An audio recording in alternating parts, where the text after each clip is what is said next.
Hello everyone and welcome back to the Horror Hut. Now, I know a lot of you use these videos to sleep, so before you drift off I thought it would be a fun idea if everyone can leave a comment to let me know where you are listening from in the world. Also like and subscribe if you are enjoying the episodes. Right, let's get comfy and relax and let's begin. I pulled into the gas station just after midnight. The rain had been coming down in heavy sheets for the last hour, and my wipers could barely keep up. I was exhausted, running on fumes, and the glow of the gas station sign felt like a small piece of salvation. There was only one other car parked off to the side of the lot, but it looked abandoned, the windows fogged over, and rainwater pooling around the tires. I parked by the pump, turned off the engine, and leaned back for a second, just listening to the rain hammering on the roof of the car. It was cold, and I could see my breath fogging up the windshield. I shivered, glancing at the small building that served as the station's office. The lights inside flickered like the bulbs were struggling to stay on. The whole place had a rundown feel to it, but it was the only place for miles. I grabbed my purse and stepped out, pulling my jacket tight against the rain as I jogged to the office to prepay for gas. When I pushed open the door, the bell above it jingled, echoing in the empty space. Inside, the smell of old coffee and stale air hit me. The place was dimly lit, with shelves lined with snacks that looked like they had been there for months. Behind the counter stood a man. He was tall, lanky, and wore an old, faded uniform. His hair was greasy, and his eyes were dark, like he hadn't slept in days. He looked up at me when I entered but didn't say anything right away. "Just need to fill up," I said, trying to sound casual, though something about the place already felt off. The man didn't respond right away. He just stared at me for a few seconds too long before finally nodding. His movements were slow, like he was working through molasses. He reached under the counter, pulled out a roll of receipts, and tapped at the register, still not saying a word. "How much?" His voice was low, raspy. 40, I said, sliding a couple of 20s across the counter. His fingers brushed mine as he took the money, and they were cold, almost clammy. I stepped back, uneasy, and waited as he rang me up. His eyes never left me, not even when he handed me my receipt. I mumbled a thanks and quickly made my way back out to my car, the rain still coming down hard. I tried to shake off the weird feeling. It was late, and I was tired. I figured I was just being paranoid. At the pump, I fumbled with the nozzle, my hands shaking from the cold. I filled up the tank, glancing back at the office every few seconds. The man was still standing behind the counter, staring out at me through the window. He hadn't moved an inch since I left. It was unsettling. I focused on the gas pump, willing it to fill faster so I could get back on the road. When the tank was finally full, I replaced the nozzle and hurried back to the driver's seat. I shut the door behind me, took a deep breath, and put the key in the ignition. I turned it, but instead of the comforting hum of the engine, there was just a sputtering sound. I tried again, but it wouldn't turn over.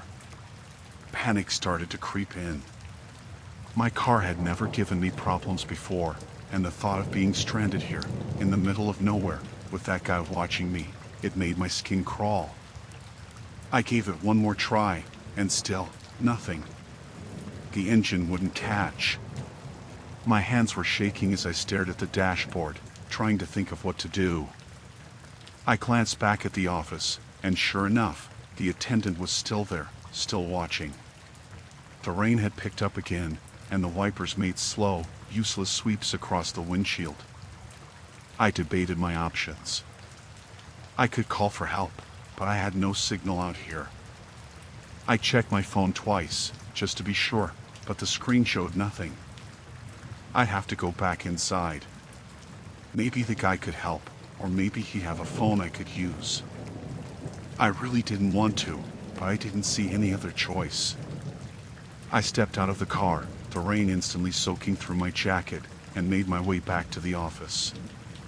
When I opened the door, the bell jangled again, and the man looked up from whatever he'd been staring at behind the counter. "Car won't start," I said, trying to keep my voice steady. "You wouldn't happen to have a phone I could use, would you?" The man just blinked at me. He didn't move. For a moment, I wasn't sure he even heard me. Then, slowly, he nodded and pointed to a landline phone mounted on the wall near the back of the room. "Thanks," I muttered, walking over to it. The phone was old, yellowed with age, and there was something sticky on the receiver. I wiped my hand on my jacket and dialed a number for roadside assistance. The phone rang and rang, but no one picked up. I tried again, but still nothing. I hung up and turned back to the man. "No luck," I said, forcing a smile. "You know anything about cars?" The man tilted his head, studying me for a second. Then, with a grunt, he stepped out from behind the counter. "I can take a look," he said, his voice flat. We walked outside together, and he moved slowly, like he was in no rush. The rain was still pounding down, and I watched as he popped the hood of my car and stared at the engine. He didn't touch anything, just stared. After a few minutes, I asked, "See anything wrong?" The man didn't answer right away. He scratched at his head, then straightened up. "Might be the battery," he said, though there was no confidence in his voice. "I could take you to town. Got a buddy there who can help." I hesitated. The idea of getting in a car with this guy made my stomach turn. Something wasn't right about him. "I don't know," I said, glancing back at the dark highway. "I think I'll wait for a tow." He didn't like that. His face tightened, and he looked at me with something close to anger. "It's a long way out here," he said, his tone sharper now. "In this weather, you'll be stuck for hours. Could be dangerous." I stepped back, my heart starting to race. "I'll take my chances." The man's eyes narrowed, and he stared at me for a long moment. I could feel the tension in the air, like the storm had moved inside with us. Then, without a word, he slammed the hood of my car shut, the sound echoing through the rain-soaked lot. "You change your mind, I'll be inside," he said, turning and walking back to the office. I watched him go, my pulse pounding in my ears. Something about the way he said it made me feel like he knew I would come back. Like he was waiting for it. I got back in my car, locking the doors behind me. I tried the engine again, hoping against hope that it would start, but it was dead. My fingers drummed against the steering wheel as I stared out at the rain, thinking. I didn't want to stay here, didn't want to go back inside, but I didn't know what else to do. I was trapped. I glanced over at the gas station office. The man was back at his post behind the counter, but now he wasn't just standing there. He was watching me. His eyes followed my every move. He knew I had no way out. I sat there for what felt like forever, just waiting for something to happen. Every time I looked up, his eyes were on me, and it made my skin crawl. I tried to call roadside assistance again, but still no signal. It felt like the world had closed in around me, like I was the only person left out here in the storm. Suddenly, I saw movement out of the corner of my eye. The man had stepped out of the office again, and he was walking toward my car. My heart leapt into my throat, and I gripped the steering wheel tightly, unsure of what to do. He knocked on the window, his face blank, but his eyes were cold. "Change your mind yet?" he asked, his voice muffled by the rain. I shook my head, trying to keep my fear in check. "No," I said, barely above a whisper. He didn't move. He just stood there, staring at me through the rain. Then he smiled. It wasn't a friendly smile, it was slow, deliberate, like he knew something I didn't. "Well," he said, his voice low, "you'll be waiting a long time out here." He turned and walked back toward the office, and I watched him go, my hands trembling. The rain was relentless, and the night seemed to stretch on forever. I didn't know what to do, didn't know who to trust. All I knew was that I had to get out of there. I waited until I was sure he wasn't looking, then I grabbed my phone and keys and quietly slipped out of the car. I moved quickly, keeping low, heading toward the highway. I didn't know where I was going, but I had to get away from that gas station. The rain drenched me, but I didn't care. I just kept walking, my heart pounding in my chest, hoping I could find help before he noticed I was gone. After what felt like hours, I saw headlights in the distance. I waved my arms, desperate, and the car pulled over. A woman rolled down the window, looking concerned. "Are you okay?" she asked. I could barely get the words out. "I need help," I said, breathless, glancing back at the gas station in the distance. "There's something wrong with the guy back there." She didn't ask questions. She just opened the door and told me to get in. As we drove away, I looked back one last time at the gas station, disappearing in the rain. I never saw that man again.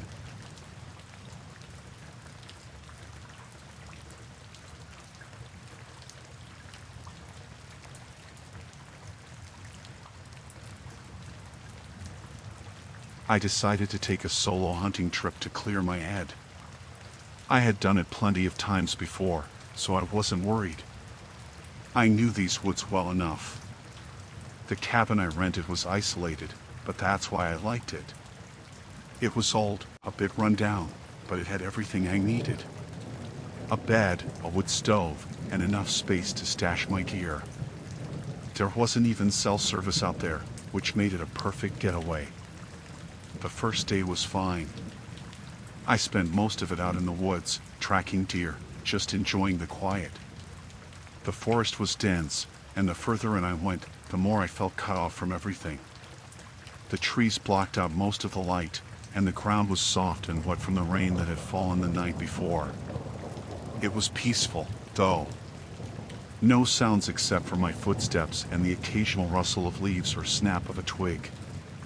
I didn't see any deer, but I wasn't really in a rush.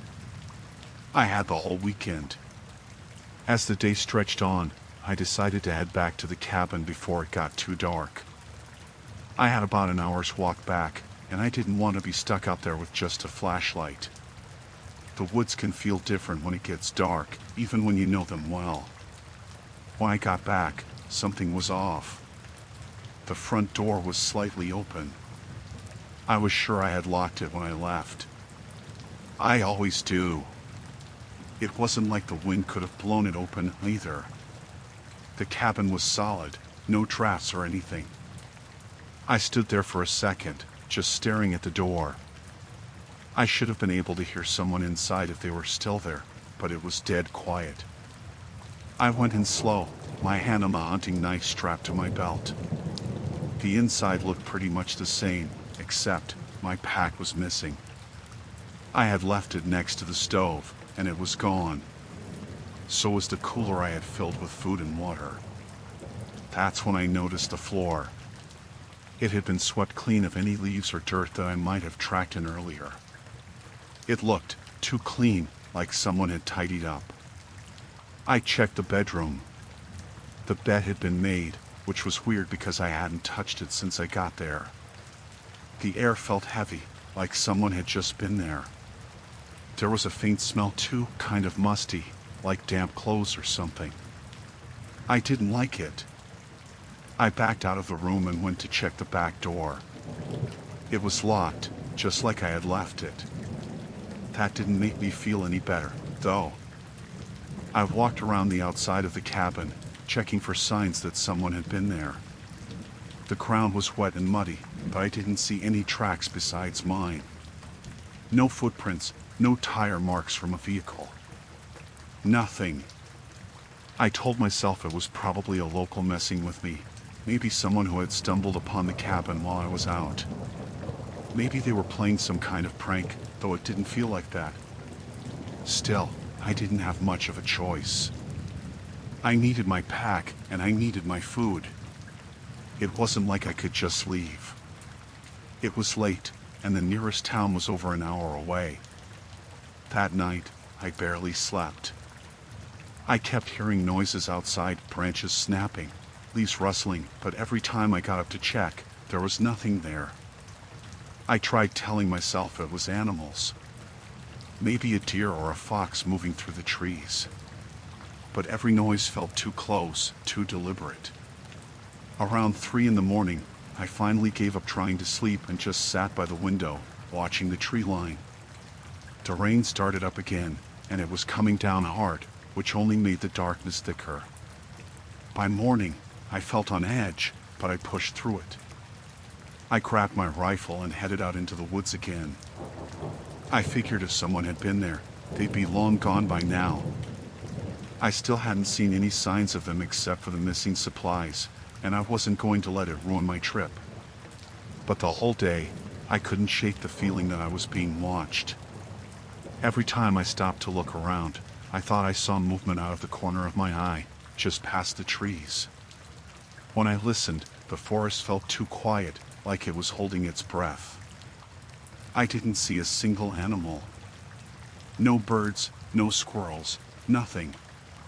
That was strange, especially for this area. I spent a few hours out there before heading back. This time, I was sure I had locked the cabin door behind me before I left.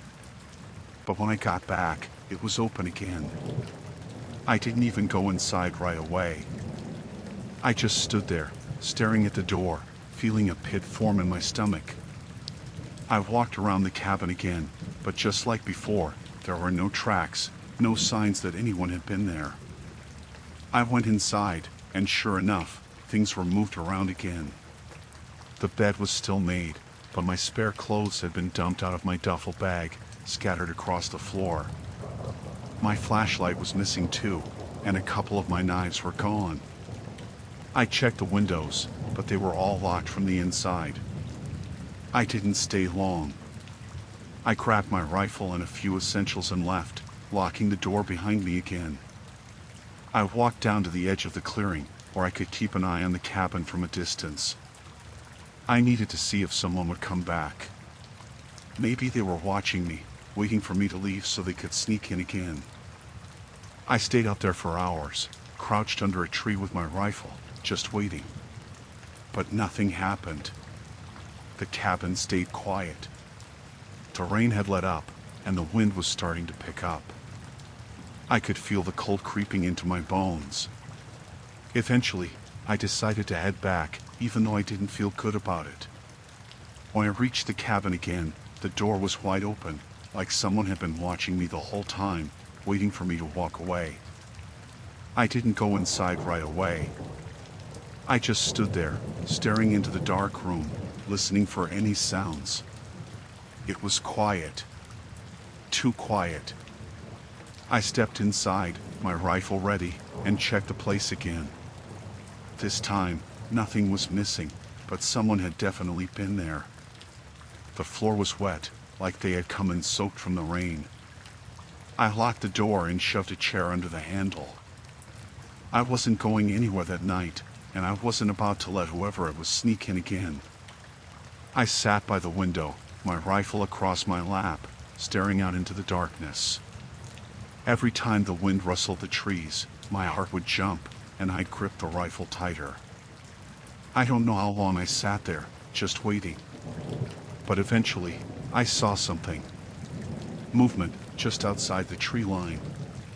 It was subtle at first, but then I saw it clearly, a figure standing just beyond the trees, watching me.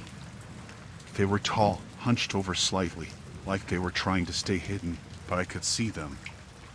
I froze, my heart pounding in my chest.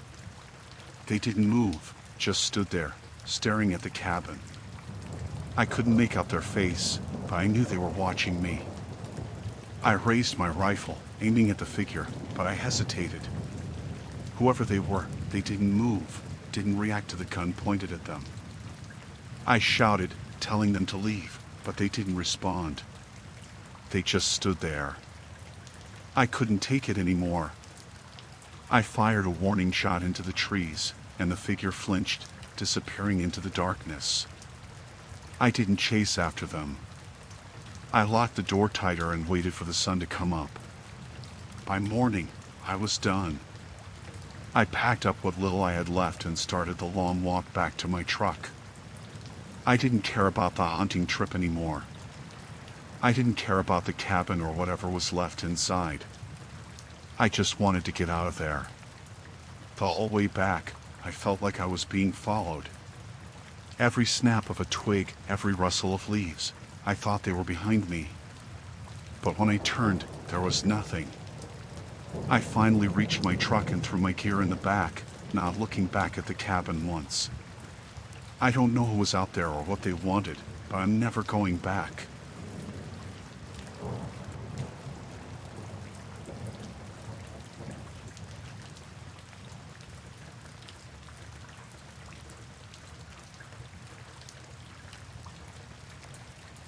I was on the late train, heading back home after visiting my parents. It wasn't a long journey, just a couple of hours, but it was dark, and the rain outside was relentless. The kind of rain that makes everything feel colder than it really is. I wasn't worried about being alone, though. I had traveled this route before, and usually there were enough people on board to make me feel safe. But that night was different. There were only a few of us in the carriage. A couple sitting near the front, a man sleeping with his head against the window, and then two men sitting directly across from me. At first, I didn't think much of them. They were dressed like they had been working all day, their clothes a little rough around the edges, nothing out of the ordinary. But as the train rumbled on through the storm, I started to notice them watching me. Every time I glanced up from my phone, I could see them talking to each other in low voices, then glancing over at me. At first, I brushed it off. Maybe I was imagining it, or maybe they were just passing the time like anyone else would. But the longer it went on, the more uncomfortable I felt. It wasn't just the occasional glance anymore. They were staring, talking quietly, and I couldn't make out what they were saying. My stomach started to twist into knots, but I told myself not to panic. It was just a few more stops until I'd be home, and then this would all be over. I tried to keep my focus on my phone, but I couldn't concentrate. I could feel their eyes on me, watching every move I made. I shifted in my seat, pulling my jacket tighter around me. The rain was pounding against the windows now, and the sound was almost deafening, but it didn't drown out the low murmur of their voices. The train suddenly slowed down. At first, I thought we were approaching the next station, but when I looked out the window, there was nothing. No lights, no buildings, just empty fields, barely visible through the sheets of rain. The train came to a complete stop, and an uneasy silence filled the carriage. No one moved. The couple near the front looked around, confused, and the man who had been sleeping woke up, rubbing his eyes and glancing around. I checked the time. We weren't supposed to stop for another 20 minutes, and this definitely wasn't a station. The two men across from me exchanged a look, and that's when I saw it, something in their eyes that made my skin crawl. They weren't confused like the rest of us. They knew something. The conductor's voice crackled over the intercom, saying there was some kind of technical issue and that we'd be moving again soon. But his voice sounded strained, like he didn't believe what he was saying. I glanced around the carriage again, and that's when I realized how isolated we were. There was no one else in the train car except for us. I stood up, my nerves getting the better of me. I thought maybe I could move to another carriage, find somewhere with more people, but as soon as I stepped into the aisle, one of the men stood up too. He blocked my path, standing there with his arms crossed like he was daring me to make a move. "Where you going?" he asked, his voice rough and low. I need to use the bathroom," I lied, trying to sound calm. My heart was racing, and I could feel my hands shaking. "There's no bathroom in that direction," the other man said, standing up now too. He was grinning, like this was some kind of joke to him. I froze. My mind was racing, trying to figure out what to do. They were both bigger than me, and I knew I wouldn't stand a chance if they tried anything. I looked around for help, but the couple at the front was still sitting quietly, oblivious to what was happening. The man who had been sleeping had his headphones in, completely unaware. I took a step back, hoping they'd let me pass, but the first man stepped closer, blocking my way completely. His grin widened, and I could see something dark in his eyes, something dangerous. "You're not going anywhere," he said.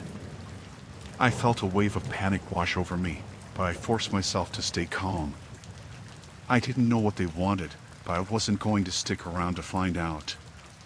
My eyes darted to the emergency door at the end of the carriage. If I could just get past them, I could pull the lever and get out of there. But they seemed to sense what I was thinking, and the second man moved to stand in front of the door. "Sit down," the first man said, his voice cold now. The friendly grin was gone, replaced with something darker. "We're just trying to help you out." My heart was pounding in my chest. I didn't know what to do. I glanced back at the couple again, hoping they'd notice something was wrong, but they were still wrapped up in their own little world, completely unaware of what was happening behind them. The train jolted suddenly, and the lights flickered. For a brief moment, the carriage was plunged into darkness, and I took my chance. I darted past the first man, shoving him out of the way with all the strength I could muster. He stumbled, caught off guard, and I bolted for the emergency door. I could hear them shouting behind me, their footsteps heavy as they chased after me, but I didn't stop. I reached the door and pulled the lever with shaking hands. The door hissed open, and cold, wet air rushed in, soaking me instantly. The rain was coming down in sheets now, and the ground outside was nothing but mud and darkness. I didn't have time to think. I jumped. I hit the ground hard, the mud softening the fall but knocking the wind out of me. I scrambled to my feet, my clothes soaked and clinging to me, and ran. I didn't know where I was going, but I didn't care. I just needed to get as far away from the train as possible. The rain was blinding, and I could barely see a few feet in front of me, but I kept running, my breath coming in ragged gasps. I could hear them behind me, their voices getting closer, but I didn't dare look back. My legs were burning, and my lungs felt like they were on fire, but I couldn't stop. Finally, I saw a faint light in the distance. It was small, barely visible through the rain, but it was something. I stumbled toward it, my legs shaking with exhaustion, and eventually, I reached a small, run-down house. The light was coming from a single window, and I pounded on the door, praying someone would answer. A man opened the door, his face creased with confusion as he stared at me, soaked and covered in mud. I was out of breath, barely able to speak, but I managed to gasp out, "Help, please." He didn't ask any questions. He pulled me inside and locked the door behind me. I don't know who those men were or what they wanted, but I never got back on that train. I didn't even go back for my things. I called the police, and they said they'd look into it, but I never heard anything after that. I don't think I ever will. I still take the train sometimes, but only during the day, and I never sit alone.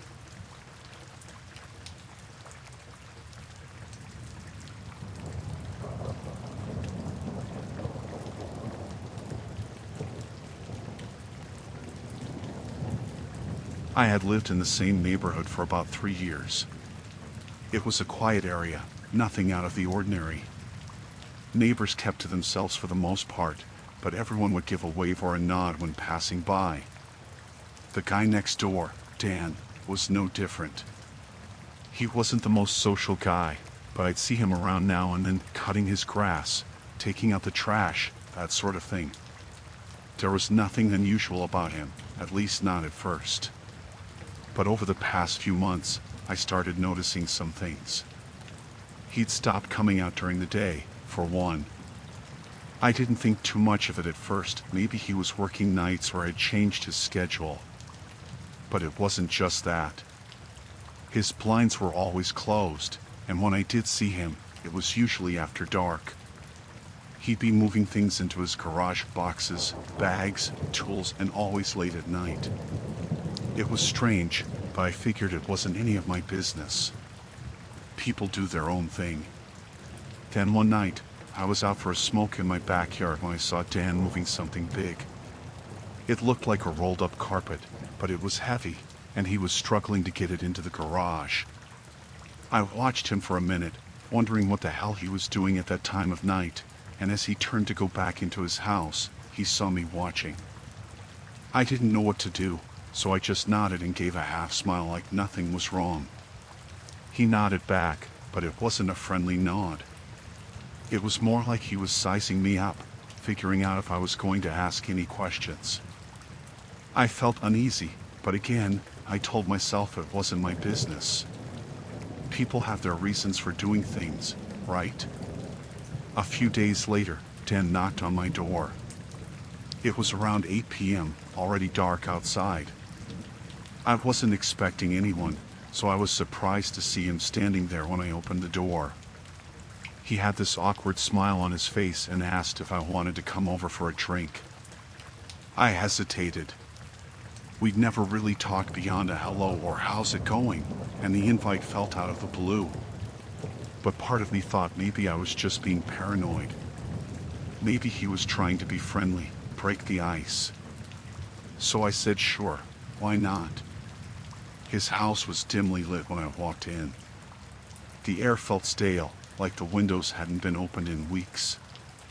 There were boxes stacked in the corners of the living room, and the blinds were drawn tight. It didn't feel right. As we sat down, he handed me a beer and started making small talk, asking about work, life, the usual stuff. But there was something off about the way he spoke. His eyes didn't match his words. They were too focused, like he was studying my reactions to every question he asked. After a while, he stood up and said he had something he wanted to show me in the garage. My stomach dropped. I didn't want to go, but I didn't see a way to back out without making things awkward. So I followed him. The garage was even darker than the house. There was only one light hanging from the ceiling, casting a yellow glow over the room. The smell hit me immediately, a thick, metallic scent mixed with something rotten. I tried not to react, but my pulse quickened. I glanced around, pretending to be interested in the shelves of tools and boxes, but my eyes kept drifting to the corner where the rolled-up carpet was lying. It wasn't a carpet. I could see now that it was a tarp, and something was inside it. Something large. Dan must have noticed where I was looking because he laughed, a low, unsettling sound. He walked over to the tarp, crouched down, and patted it like it was a piece of furniture. "You know," he said, his voice casual, "people don't always mind their own business around here. They like to ask questions, poke around where they shouldn't." I didn't respond. My throat was dry, and I could feel the sweat starting to form on the back of my neck. I needed to get out of there, but I couldn't just run. He was between me and the door, and I didn't know what he had in that garage, what was in that tarp. Dan stood up and walked toward me, his face calm, but his eyes were different now. Cold. He got close, too close, and I could feel my heart pounding in my chest. "You're not one of those people, are you?" he asked. I shook my head, forcing a smile. "No, man. I don't ask questions. I keep to myself." He stared at me for what felt like an eternity before nodding slowly. "Good," he said. "That's good." There was a pause, a long, uncomfortable silence, and then he turned his back to me, fiddling with something on the workbench. This was my chance. I needed to leave, and I needed to do it now. "I should probably get going," I said, my voice shaky. "Got an early start tomorrow." Dan didn't turn around. He just waved his hand, like he was dismissing me, but I could feel his eyes on me as I backed toward the door. My hand fumbled for the doorknob, and when I finally got it open, I bolted. I didn't care if I looked suspicious. I didn't care if he knew I was terrified. I just needed to get out of there. I didn't stop until I was back in my house, the door locked behind me. My hands were trembling as I grabbed my phone, debating whether to call the police. But what would I say? That my neighbor was acting weird? That he had something in his garage that smelled like death? It wasn't enough. They wouldn't believe me. Hell, I wasn't even sure what I had seen. My mind was racing, trying to make sense of it all, but nothing added up. That night, I barely slept. Every sound, every creak of the house made me jump. I kept expecting to hear a knock on the door, or worse, to see Dan standing outside, watching me from the shadows. The next morning, I decided to keep my distance. I wouldn't call the police unless I had solid proof, and I sure as hell wasn't going to confront him. I just needed to stay out of his way, act like nothing had happened. But it wasn't that easy. Over the next few days, I saw him more than usual. He was always outside when I left for work, always there when I got home, like he was waiting for me to slip up. Like he was watching. One evening, a week after the incident in the garage, I came home to find a package on my doorstep. It wasn't addressed to me, no label, nothing. Just a plain brown box, taped shut. I picked it up, my stomach twisting into knots, and brought it inside. I didn't want to open it, but I couldn't just leave it there. Inside was a single item, a roll of duct tape. That's when I knew. He was warning me. Letting me know that he could come for me if he wanted to. I didn't sleep that night, or the night after. I stayed up, waiting for him to make his move, but he never did. Days passed, and the package sat in the corner of my living room, a constant reminder of what had happened. I still don't know what he was doing, what he had in that tarp, or why he invited me over in the first place. Maybe it was a test, to see if I'd keep my mouth shut. Maybe he was trying to scare me, to keep me in line. Whatever it was, it worked. I never spoke to him again, never even looked in his direction when I saw him outside. I couldn't risk it. One wrong move, and I knew he'd make good on his threat. A few months later, he moved out. No warning, no goodbye, just gone. His house stayed empty for a while before someone new moved in. I never told anyone what happened, never reported it. It's over now, and I just want to forget it. But sometimes, late at night, I still think about that tarp and what might have been inside it.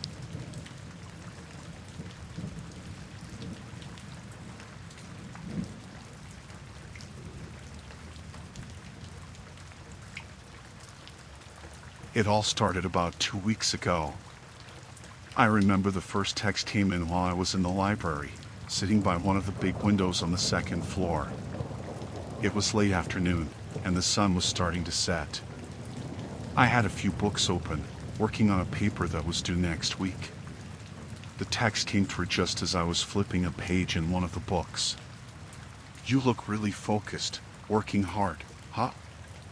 I didn't recognize the number. At first, I thought it might be one of my friends messing with me, but none of them would be that cryptic. I looked around the library to see if anyone I knew was nearby, but the place was pretty empty.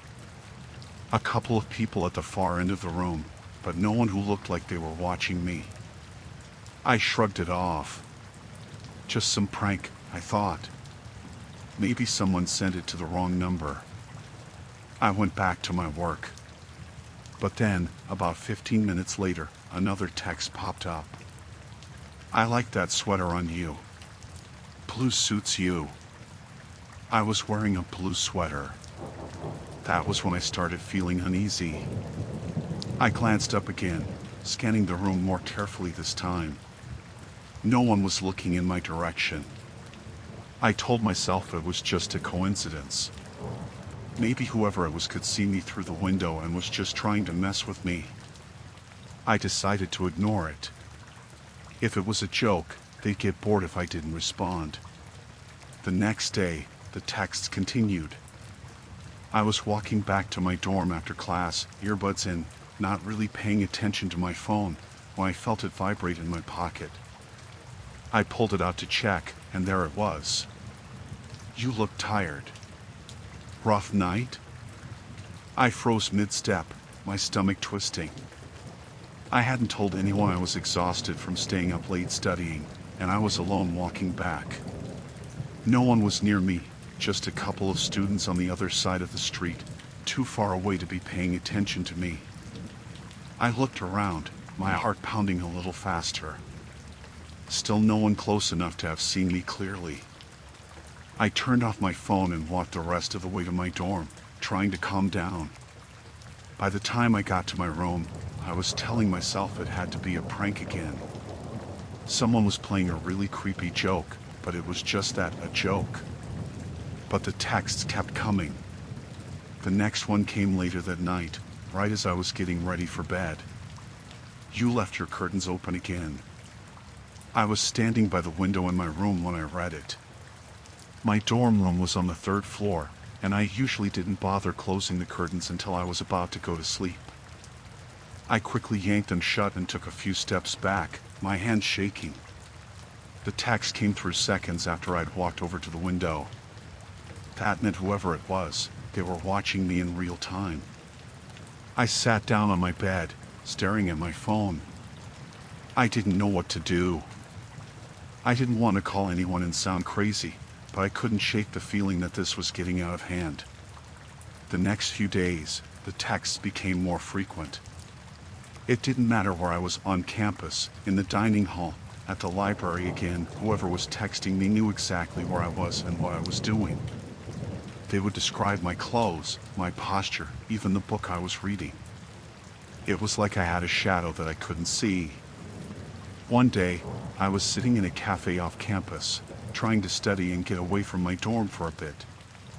The cafe was crowded, and I thought maybe, in the middle of all those people, I'd feel safer. But then the next text came through. "You're drinking tea today. Didn't think you liked it." I was holding a cup of tea, something I almost never ordered. My hand shook as I put the cup down, scanning the room, but no one was looking at me. How did they know? My phone buzzed again. "Look at the guy in the corner.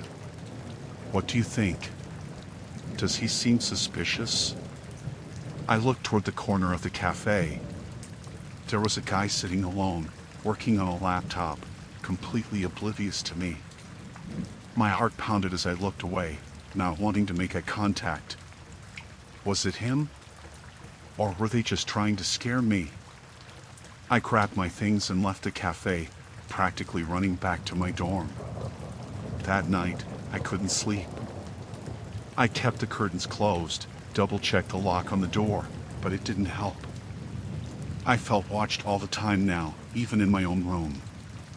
Every time my phone buzzed, I jumped. The texts became more personal. They knew when I left my dorm, where I was going, and even small details like the way I'd wore my hair. Then, one day, it got worse. I was heading back to my dorm after a late class. It was dark, and there weren't many people around. I was halfway up the stairs to my building when I got another text. "I'm closer than you think. Turn around." I froze on the stairs. I didn't want to turn around, but I couldn't stop myself. Slowly, I glanced over my shoulder. There was no one there, just an empty stairwell. But the feeling of being watched was so strong, it was suffocating. I sprinted up the stairs, not stopping until I reached my room and slammed the door behind me. That night, I didn't sleep at all. I couldn't. The next morning, I went to campus security. I didn't tell them everything, just that I'd been getting weird texts from someone who seemed to know what I was doing. They took my number, but without knowing who it was or where the texts were coming from, they said there wasn't much they could do. They suggested I block the number, but that wouldn't stop someone from watching me. I knew that. I started avoiding places I used to go regularly. No more library, no more cafes. I only left my dorm for classes and groceries. I kept my curtains shut at all times, but the texts didn't stop. Why are you hiding? You're making this too easy. One night, I decided I couldn't take it anymore. I needed to know who was behind this.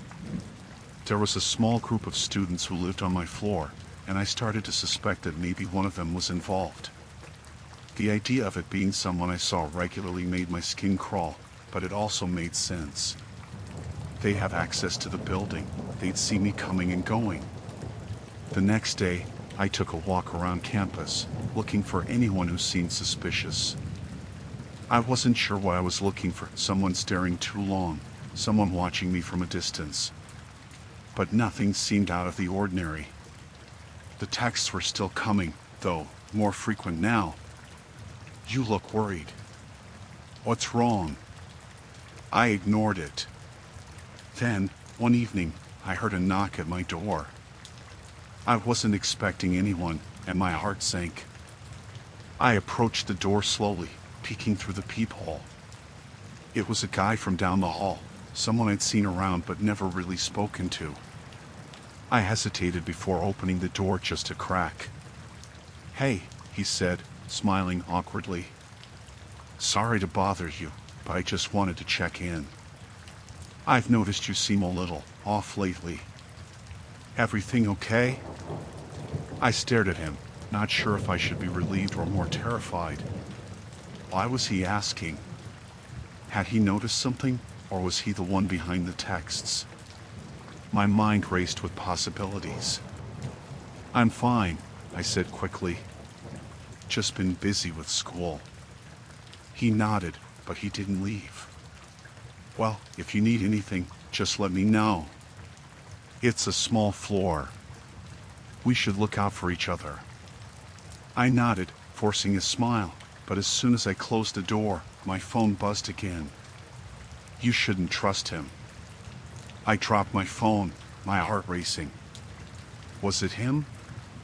Was he trying to act normal, to get closer to me? The messages didn't stop after that. Every time I left my room, I felt like someone was following me. I started to see shadows out of the corner of my eye, hearing footsteps behind me that disappeared when I turned around. One night, after days of barely sleeping, I decided I had to confront this. I went to campus security again, demanding they trace the number. They finally agreed to look into it, but it would take time. That night, I got one last text. "I'm tired of waiting." That was it. No more texts after that. I haven't heard anything since, but the feeling of being watched hasn't gone away. I moved out of the dorm as soon as I could, but even now, months later, I still find myself glancing over my shoulder, checking my phone constantly. I don't know who it was, and I don't know what they wanted. But I'll never forget that feeling of helplessness, knowing someone was watching me, waiting. And the worst part is, I have no idea if they're still out there, watching someone else. Or if they're still watching me, waiting for the right moment.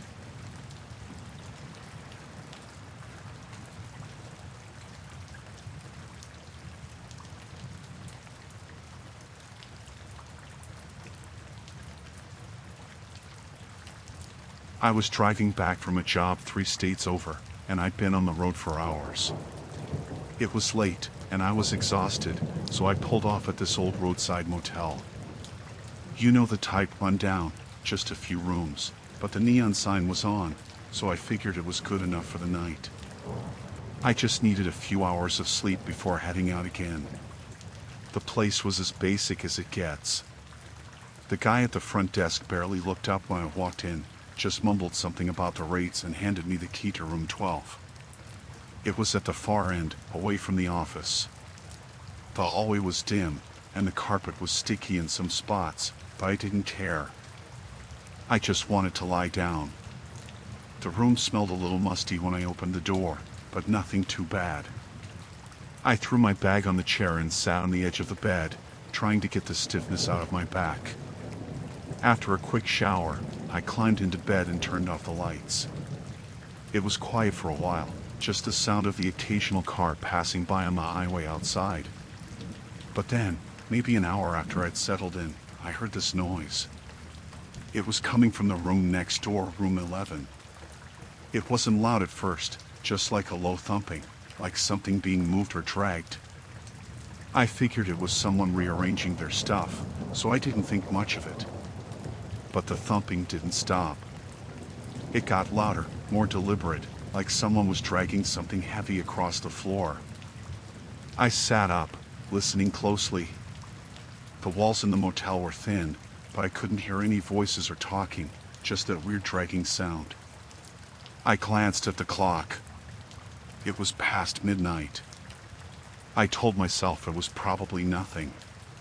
Maybe someone moving furniture, or maybe a guest was being careless. But the sound continued, getting more erratic, like someone was struggling with something, and then there was this dull thud, like something heavy had dropped onto the floor. It was loud enough to make the picture on the wall next to the bed shake a little. I got up and went to the wall, pressing my ear against it. It was quiet for a few seconds, but then I heard this soft scraping noise.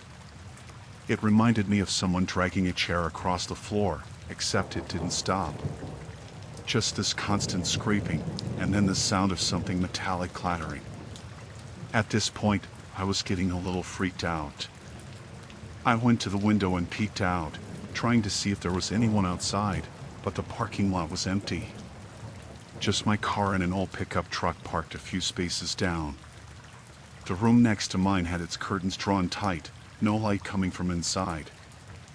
I was about to brush it off, tell myself I was just tired and imagining things, when I heard the door next to mine creak open.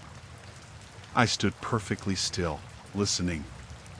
There were footsteps, slow and heavy, like someone was trying to move quietly but not doing a very good job. The steps shuffled down the hallway, past my door, and then stopped. I held my breath, waiting. I thought maybe it was just a guest, maybe someone coming back late or heading out, but then I heard the footsteps again, this time closer, like they were right outside my door. I couldn't see the shadow under the door frame, but I could feel someone was standing there, just waiting. I stared at the door, my pulse racing. The footsteps didn't move. They just stayed there for what felt like forever. And then, slowly, they moved away, back down the hall toward the office. I exhaled, trying to calm myself down. I told myself I was being paranoid, just hearing things. But then, just as I was starting to relax, the noises started again. This time, they were worse. Banging, something slamming against the wall in the next room, over and over. It was so loud that the wall shook. I grabbed my phone, ready to call the front desk, but before I could, the banging stopped. Just like that. Total silence. I stood there in the dark, waiting for something to happen, for another sound, but there was nothing. The room felt colder suddenly, like the air had shifted. I told myself I was being ridiculous. It was probably just someone having a bad night. But I couldn't shake the feeling that something wasn't right. I sat back down on the bed, staring at the wall between the two rooms. I didn't want to go out there. I didn't want to look. Then, out of nowhere, I heard this faint whispering. It wasn't coming from the wall anymore, it was coming from outside, from the hallway. I couldn't make out the words, but it sounded frantic, like someone was trying to have a conversation but didn't want to be heard. The whispering grew louder, like it was moving down the hall. I grabbed the door handle, hand shaking, and twisted it just enough to hear the hallway outside. The whispering stopped. I stepped back from the door, heart pounding in my chest. I didn't know what was going on, but I wasn't going to stay there and find out. I quickly threw on my shoes, grabbed my bag, and headed for the door. As soon as I stepped into the hallway, I froze. The door to room 11 was open. Just a crack, but enough for me to see that the lights were off inside. There was no sign of anyone, no noise, nothing. But something felt wrong. The air felt heavy, like the whole building was holding its breath. I started walking toward the front desk, trying to stay calm. But just as I reached the end of the hall, I heard it again, that dragging sound, but this time it was coming from behind me. From room 11. I didn't look back. I walked faster, almost running by the time I reached the lobby. The guy at the desk was still there, staring at the TV like nothing was wrong. I walked up to him, trying to keep my voice steady. Is there someone in room 11? He didn't even look up. It's vacant. I stared at him, confused. No, it's not. I heard noises coming from there all night. The door was open. He finally glanced at me, his face completely blank. Room 11's been empty for a while. I shook my head, feeling a mix of frustration and fear rising in me. I'm telling you, there's someone in there. I heard them. I heard something. The guy just stared at me, his expression never changing. You need another room? I didn't answer. I didn't need another room. I needed to get the hell out of there. I grabbed my bag and headed straight for the door. As I was leaving, I heard him mumble something under his breath, but I didn't stop to ask what he said. When I got outside, I noticed something strange. The pickup truck that had been parked a few spaces down was gone. But what really freaked me out was that I hadn't heard it leave. No engine, no tires on the gravel, nothing. I got in my car, started it up, and sped out of there as fast as I could. I didn't stop until I was miles down the road, my hands still shaking on the steering wheel. I don't know what was going on in that motel, and I don't want to know. But I'll never stay at a place like that again. Whatever was in room 11, it wasn't empty.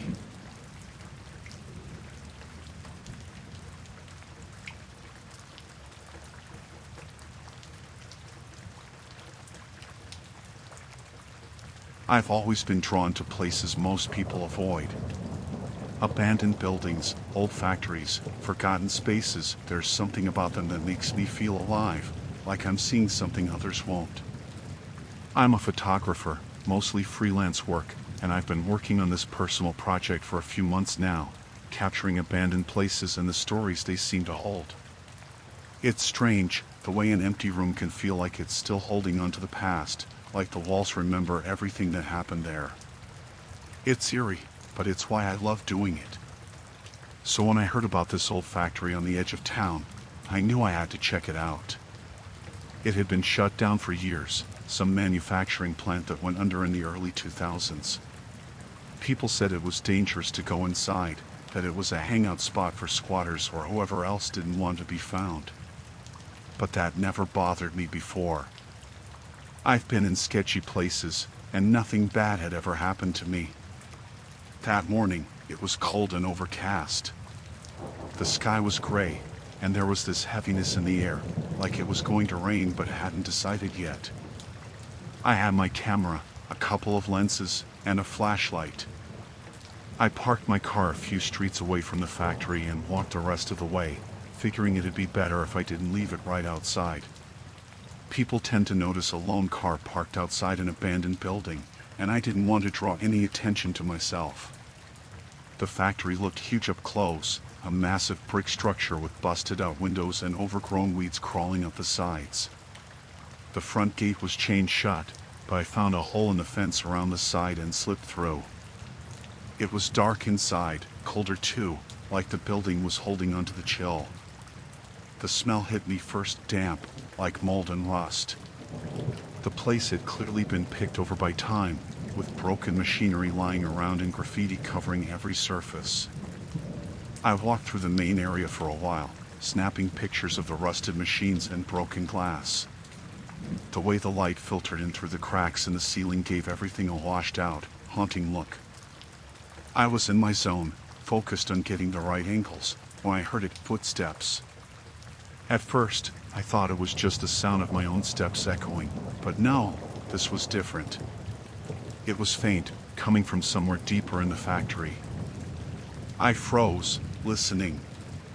The footsteps stopped too, like whoever it was had heard me. My heart started racing, but I told myself it was probably just another explorer like me. Maybe someone else had the same idea about photographing the place. I called out, "Hello," but my voice echoed back at me. No answer. I stayed still for a minute, waiting, but the silence felt too heavy, like something was off. I kept moving, slower this time, heading toward what looked like an office section. The factory floor opened into a hallway, with doors leading off to what used to be management offices. As I walked down the hall, I heard the footsteps again. This time, they were faster, almost like someone was running, but I couldn't see anyone. I reached the office section and started taking pictures of the peeling wallpaper and old filing cabinets, trying to shake off the uneasy feeling creeping up on me. I was distracted, looking through the lens, when I heard a voice. It was muffled, but it was definitely a voice, someone talking, low and fast, like they were having a conversation just out of earshot. I turned, shining my flashlight down the hallway, but it was empty. I told myself it was just my imagination. I'd been in enough abandoned places to know that your mind plays tricks on you, especially when you're alone. But just as I turned back to the room, something caught my movement at the far end of the hall. I saw a figure, just for a second, before they ducked into a room. I wasn't alone. I started to get this feeling in my gut, like I needed to leave, but I didn't want to panic. I'd come this far, and I wasn't going to let a little paranoia ruin my shoot.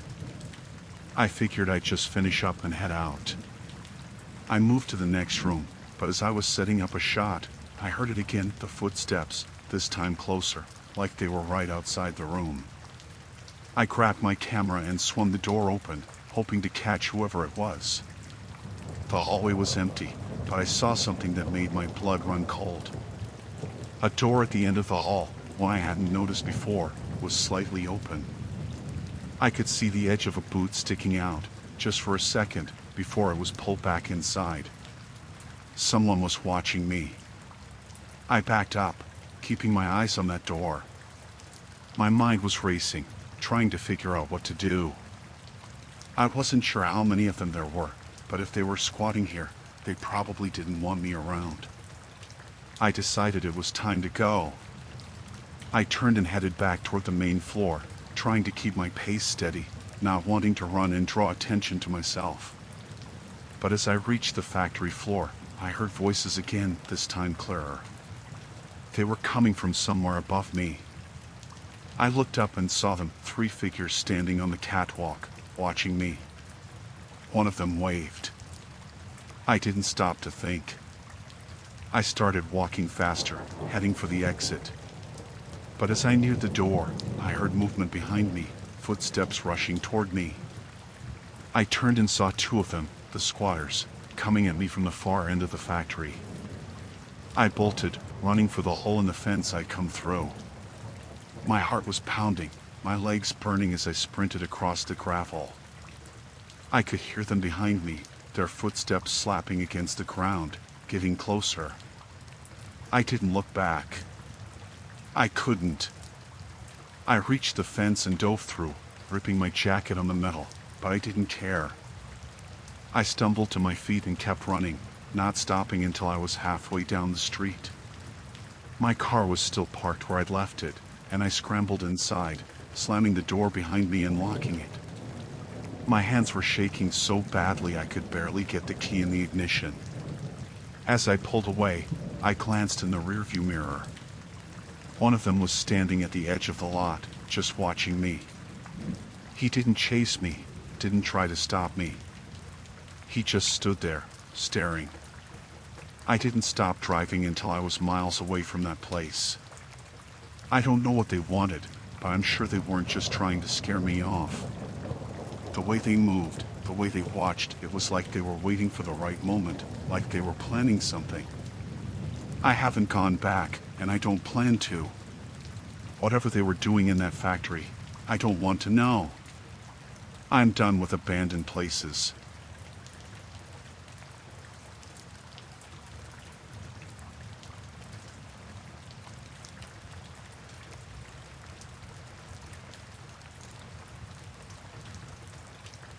I've been fishing my whole life. Grew up around boats, the sea just something that feels like second nature to me. So, heading out alone for a solo trip never really seemed like a big deal. People who don't understand fishing would always ask, aren't you scared of being out there by yourself? But honestly, I never was. The sea's always felt like the safest place to me. I've been through storms, engine trouble, all kinds of stuff.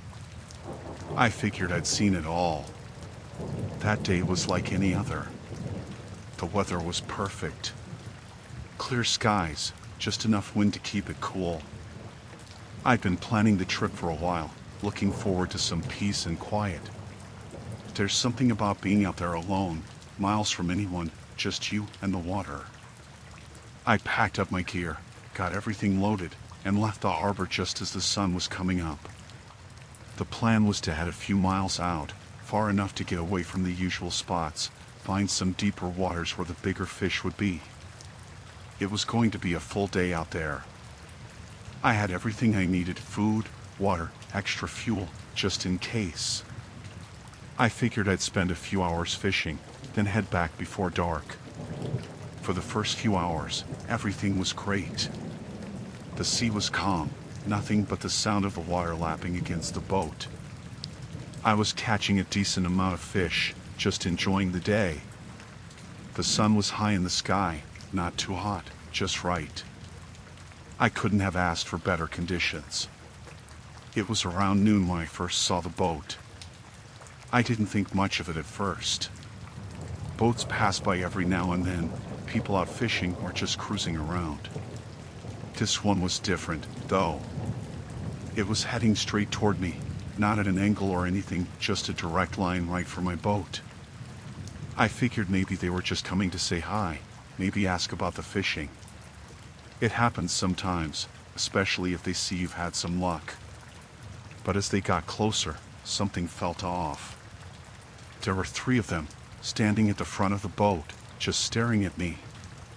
They weren't waving or anything, just watching. The boat was old, beat up, not the kind of boat you'd expect to see out here. I waved, trying to be friendly, but they didn't wave back. I started to get this weird feeling in my gut, like something wasn't right. The way they were staring, it wasn't normal. They didn't stop either.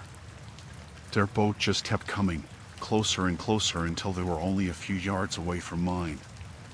One of the guys, the one standing in the middle, finally spoke. "Got any fish?" I nodded, holding up one of the larger ones I'd caught. "Yeah, it's been a good day." He didn't smile. None of them did. They all just kept staring. "You mind if we take a look?" he asked. I hesitated. Something about the way he said it didn't sit right with me, but I didn't want to cause any trouble. "Sure," I said, keeping my voice as steady as I could. They didn't come aboard, but they moved closer, their boat bumping against mine. The guy in the middle leaned over and looked at my cooler. "That's a nice haul," he said, his voice flat. "We've been out all day and haven't caught a thing." "Yeah, it's been good out here," I replied, hoping that was the end of it. He stood up straight, looking down at me. "How about you share some of that with us?" I froze. The way he said it, it wasn't a question. It was a demand. I glanced at the other 2 guys, and they were both watching me, not saying a word, just waiting. Yeah, sure, I stammered, trying to keep calm. I've got plenty. I reached down into the cooler and grabbed a couple of fish, handing them over. The guy in the middle took them without saying anything. I thought maybe that would be the end of it, but then he spoke again. You got any cash on you? I blinked, not sure I'd heard him right. Cash? No, I didn't bring much. Just enough for fuel. He didn't like that answer. His expression darkened, and he took a step forward, leaning over the edge of my boat. Come on, don't lie to me. You've got something on you. I shook my head, trying to stay calm. I'm telling you, I didn't bring much. Just what I need. The two other guys moved forward then, stepping to the edge of their boat, and suddenly it felt like the space between us was closing in. I realized then that this wasn't about fish, and it wasn't about money. These guys were looking for something else. The guy in the middle nodded toward my boat. Let's take a look around. Before I could say anything, one of the other guys jumped aboard, landing with a thud that rocked the boat. He started rifling through my stuff, opening compartments, pulling out whatever he could find. My heart was pounding. I didn't know what to do. There were 3 of them, and I was outnumbered, miles from anyone. If they wanted to take everything, there was nothing I could do to stop them. The guy who'd been searching my boat held up my radio, grinning. Look what we got here. The guy in the middle smiled for the first time. It wasn't a friendly smile. You won't be needing that. I tried to stay calm, tried to think of what to say, but nothing came. They were in control now, and they knew it. The guy holding the radio tossed it into the water, and I watched as it sank beneath the surface. My last connection to the outside world, gone. They started taking more of my things, food, tools, anything they could find. One of them even tried to mess with my engine, pulling wires and yanking at parts like he knew what he was doing. I stood there, helpless, watching them tear apart everything I brought. You know, the guy in the middle said, you're pretty far out here. Not a lot of people come this way. I didn't say anything. I knew what he was getting at. He was trying to scare me, trying to make me realize just how alone I was out here. And it worked. You ever think about what could happen to someone out here, all by themselves? He continued. You ever think about how easy it'd be for something to go wrong, and no one would ever know? I felt my throat tighten. My hands were shaking, but I tried to keep my voice steady. I just want to get back, I said. I don't want any trouble. The guy nodded, like he understood. Yeah, I get that. Thing is, we're not done here. I didn't know what he meant at first, but then one of the other guys reached down and pulled a knife from his belt. He started cutting the ropes that held my boat to theirs, slicing through them like it was nothing. I watched in horror as the ropes fell away, and my boat started drifting, carried by the current. What are you doing? I asked, panic rising in my chest. We're just making sure you don't follow us, the guy in the middle said. Wouldn't want you calling anyone, would we? My boat was drifting further now, the distance between us growing. I scrambled to the engine, trying to start it, but nothing happened. They'd messed with it, done something to keep me from getting it going. I was stranded. The 3 of them stood on their boat, watching me, not saying a word. Then, without another glance, they turned their boat around and started heading back the way they came, leaving me alone in the middle of the sea. I tried everything I could think of, restarting the engine, fixing the wires, but nothing worked. Hours passed, and the sun started to set. I was alone, drifting further from shore, with no radio, no engine, and no way to call for help. By some miracle, just as night fell, another boat came by. A fisherman, like me, who had noticed something wasn't right when he saw my boat drifting with no one steering. He towed me back to shore, and I told him everything. We called the authorities, but by the time they went looking for the other boat, it was long gone. I never found out who they were or what they wanted. All I know is that I'm lucky to be alive.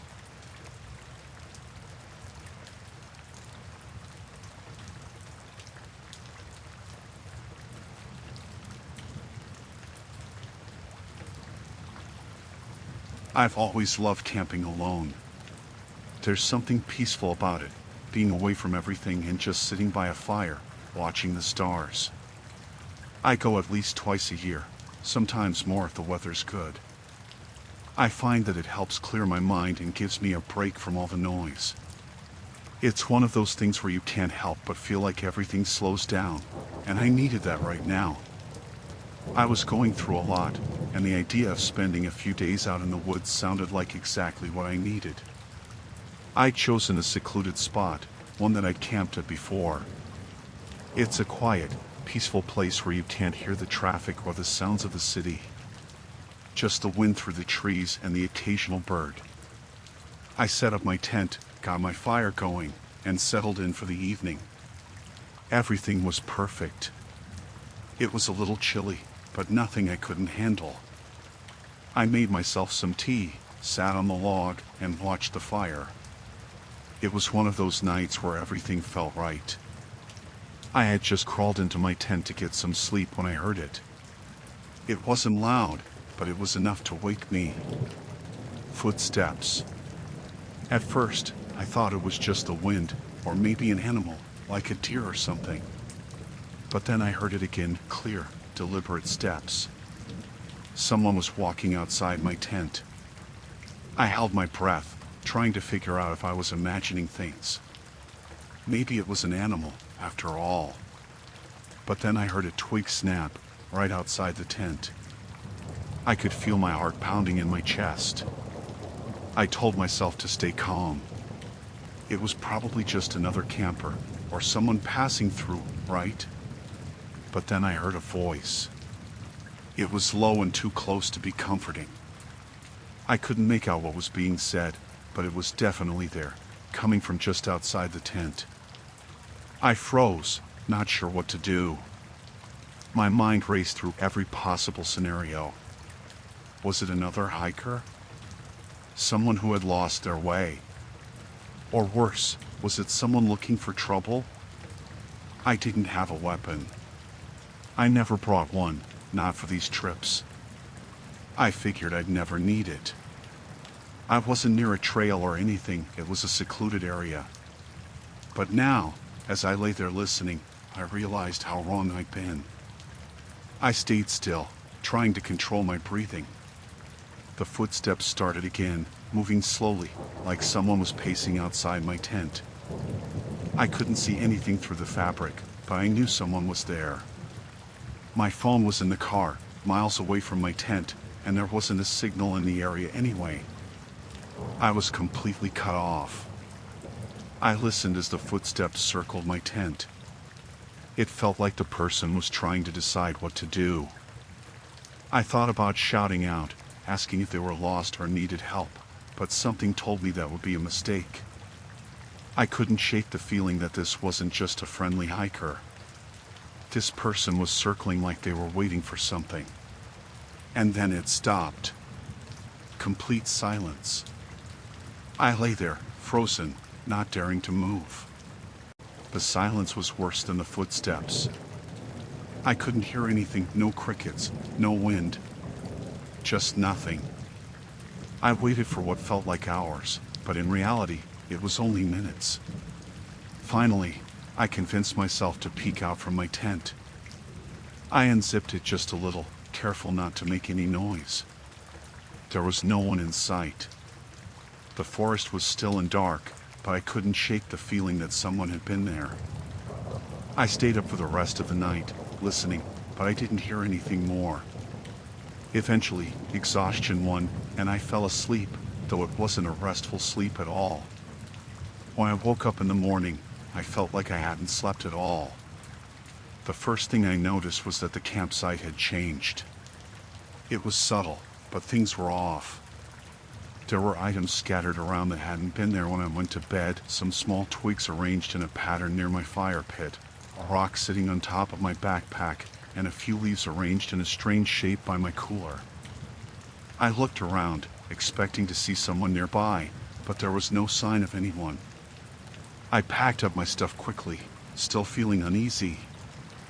I thought about leaving right then, but I didn't want to jump at shadows. Maybe it was just the wind, I told myself. Maybe some animals had been around, messing with my things. But deep down, I knew that wasn't the case. It didn't feel right. As I was loading my gear into my car, I heard it again, the footsteps. This time, they were more deliberate, like someone walking in my direction. I froze, listening. The sound was coming from the trees, not far from where I was standing. I tried to tell myself it was just a deer or something, but the steps were too heavy, too intentional. I turned around, scanning the trees. That's when I saw him. A man, standing at the edge of the woods, just outside the clearing. He was watching me. He wasn't close, but he wasn't far either. Just enough that I could make out his silhouette. He wasn't moving, just standing there, staring. I couldn't make out his face, but the way he stood there, motionless, it was unnerving. I called out, trying to sound calm. "Hello? Can I help you?" He didn't answer. He just stayed there, staring. The hair on the back of my neck stood up, and I felt a cold rush of fear wash over me. Something was very wrong. I wanted to run, to get in my car and drive away as fast as I could, but I didn't want to leave my things behind. I decided to try to leave. I got in my car, started it, and began to drive. I kept my eyes on the man in the rearview mirror, expecting him to move. But he didn't. He stayed in the same spot, watching me as I left the campsite. I drove back to the main road, not looking back until I reached a gas station. My hands were shaking as I pumped gas, and I felt sick to my stomach. What was he doing out there? What did he want? That night, I slept in a hotel, far away from the campsite. I kept my phone on my nightstand and triple-checked the lock on the door. I knew I'd never go back there, not after what happened. But when I think about it now, I still wonder what would have happened if I'd stayed.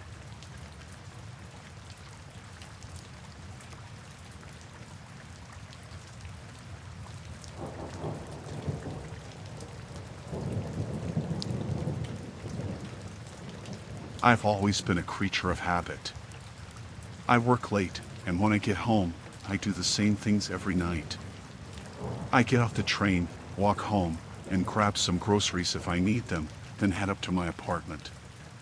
It's a quiet part of the city, mostly families and older folks. I've lived in the same building for a couple of years, so I've gotten used to the area.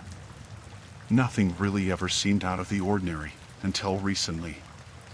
It started about 2 months ago. I noticed it one night when I left work late. I work in a pretty small office building, and the train station isn't too far from it. It was around 10:30, the streets were quiet, and there weren't many people around. I'd just gotten off the train and was heading home when I noticed a man walking a few paces behind me. At first, I thought nothing of it. Just someone else walking the same way, maybe heading home or to a bar. But as I kept walking, I couldn't shake the feeling that something was off. I glanced back once and saw the same guy, still a good distance behind me. The thing was, he wasn't just walking, he was mimicking my steps. He would stop when I stopped, and start moving again when I did. I told myself it was just coincidence, that maybe I was overthinking it. Still, that night, I picked up my pace, and so did he. I started to feel uneasy, like I was being watched. I tried to shake the feeling, but the guy kept tailing me. I made it home, and when I turned around to look back, he was gone. I brushed it off the next day. Maybe it was just some guy heading the same direction as me. I didn't want to get paranoid. But it happened again the next night, and the night after that. Every time I left my apartment, I'd notice him, just a few steps behind. I'd try to pick up the pace, and he'd do the same. If I stopped, he'd stop. If I turned a corner, he'd be there, just out of sight, but I knew he was there. It didn't take long for me to get scared. At first, I thought it was just someone who lived in the area or someone who was coincidentally walking the same route. But this wasn't coincidence. I began noticing little things, like the way he would stay just far enough behind so I couldn't really get a good look at him. If I tried to turn around and face him, he'd disappear into the crowd or go down a side street. I started to change my routine, thinking maybe if I altered my path, he would stop following me. One night, I left work early, took a completely different route, and didn't see him. For about a week, I thought it had all been a mistake. Maybe it was just my imagination. But then, it happened again. I walked out of my apartment, and there he was, across the street, his face half hidden in the shadows. This time, I didn't hesitate. I decided to confront him. I crossed the street, feeling my heart beating faster as I approached. I said, "Hey, what's your deal?" The guy looked up, surprised, like he didn't expect me to speak to him. He was tall, with dark hair, wearing a hoodie and jeans. For a second, I thought he might say something, but he just stood there, staring. "I asked you a question," I said, trying to keep my voice steady. For a moment, it felt like everything was moving too slowly. He didn't say anything. He just turned around and walked away. I stood there, completely stunned. I didn't know if I should be more worried about his response or the fact that he had just walked away as if nothing had happened. That was the first time I actually confronted him. After that, I thought it was over. I didn't see him for a few days, and I started to think maybe I'd imagined it all. Maybe it had been a one-time thing. But then, he was back. This time, it was worse. It wasn't just a shadowy figure following me home anymore. He started showing up during the day, too. At random times. I'd see him at the grocery store, or walking near the subway, always keeping his distance, but close enough that I could tell it was him. At this point, I was beyond scared. I went to the police to file a report, but they told me there wasn't much they could do without more evidence. I tried to take photos of him, but he always seemed to know when I was looking. Whenever I aimed my phone in his direction, he'd disappear into the crowd or turn a corner. The worst part was the nights. I began to feel like my home wasn't safe anymore. Every time I'd come home from work, I'd look around, checking to see if he was out there. And he always was. There was no doubt about it. He was waiting for me, hiding just out of sight, following me until I went inside. A week ago, I got home later than usual. I had stayed at work for a bit longer to finish some things up. It was about midnight when I pulled up in front of my building, tired, just wanting to go inside and sleep. As I got out of the car, I saw him standing in the shadows near the entrance of the building, his figure barely visible in the dim light. At that point, I knew he wasn't just following me. He was waiting for me. I took a deep breath, trying to steady my nerves. I walked quickly to the entrance, feeling him watching me from behind. I looked back, half expecting him to step out of the shadows. But he didn't. I got inside, locked the door, and started heading upstairs. I'd never felt this kind of terror before, like I was being hunted. I lived on the 4th floor, and as I was walking up the stairs, I glanced over my shoulder. That's when I saw him, standing at the bottom of the stairs. I froze. He was there, staring up at me, his face half covered by his hood. There was no mistaking it. He had followed me inside. I bolted up the stairs. I didn't look back. I didn't care if he was fast or if he could catch up. I just ran. When I reached my floor, I fumbled with my keys, my hand shaking so bad I could barely get the door open. I slammed it shut behind me, locked it, and then leaned against it, breathing heavy. I didn't sleep that night. I stayed up, my heart racing, listening for any sound. I couldn't shake the feeling that he was still out there, that he was still watching me. But I never saw him again. Not since that night. I don't know if he just gave up or if something else happened, but he hasn't shown up at my building since then. I've been thinking about moving away. I've never been so scared to leave my own apartment.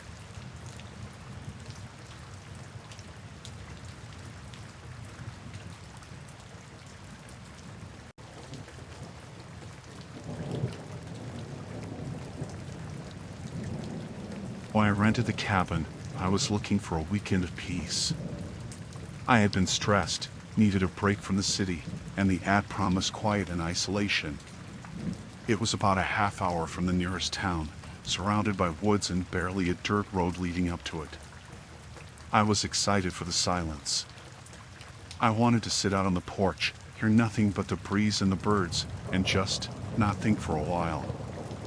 I got there late Friday afternoon. It was smaller than I expected, and older, but not in a bad way.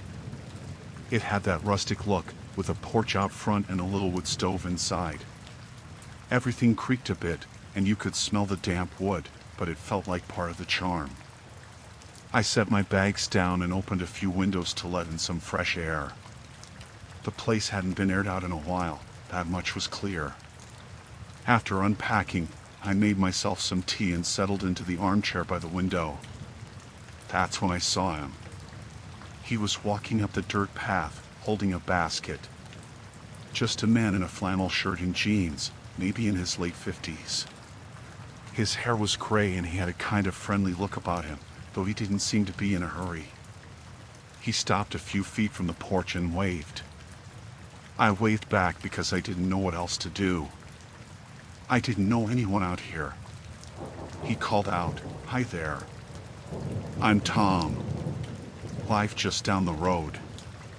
He pointed off into the trees. Figured I'd come by and say hello, bring a welcome gift. I went outside, trying to seem polite. It felt rude not to, and there was something disarming about the way he smiled.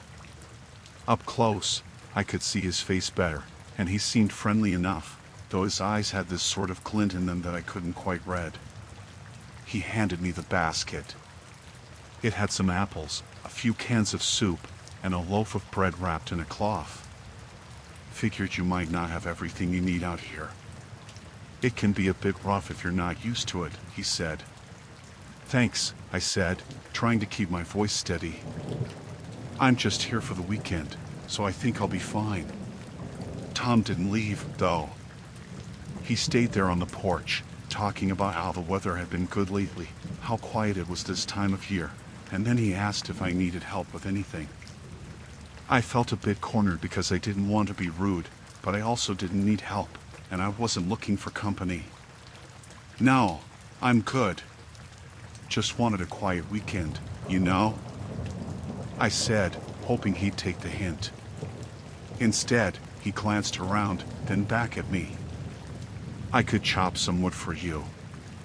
Looks like the pile's running low. Or maybe take a look at the roof. Might need patching. I told him no, thanks, but he just kept standing there, like he was waiting for me to change my mind. I didn't like the way his eyes stayed on me, kind of looking me over. Finally, he said, "Well, if you need anything, I'm just down the road. Don't hesitate to come by." And then he turned and walked off the porch, disappearing back down the dirt path. I tried to shake it off, but something about him had put me on edge. I locked the door when I went back inside and checked all the windows to make sure they were latched. The sun was already setting, so I figured I'd settle in for the night, maybe read a book. but the cabin didn't feel the same anymore. It felt too quiet, like the walls were closing in. Around 9, I was lying on the couch when I heard footsteps outside. At first, I thought maybe it was just an animal, but then I heard the soft creak of the porch boards. I froze.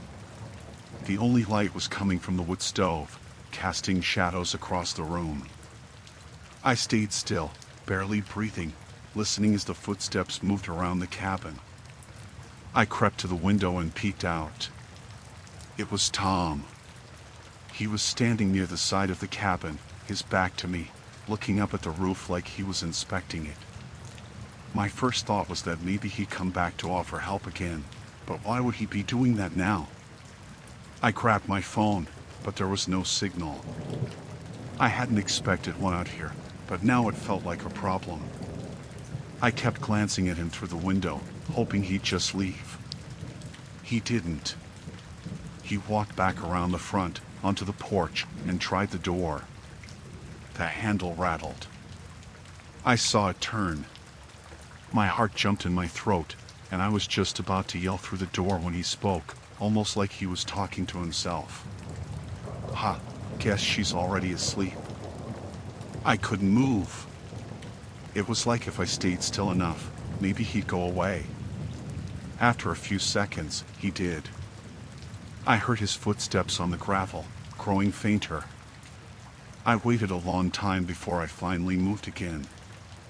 I hardly slept that night, kept hearing sounds in the woods, though I couldn't tell if they were real or if my mind was playing tricks. In the morning, I found fresh footprints in the mud outside the cabin, circling around to the back where the bathroom window was. The worst part was the lock on that window. It was loose, like it had been messed with. I didn't see Tom again that day, but I couldn't relax. It felt like I was being watched, even when there was no one there. I kept looking out the window, expecting to see him just standing at the edge of the woods.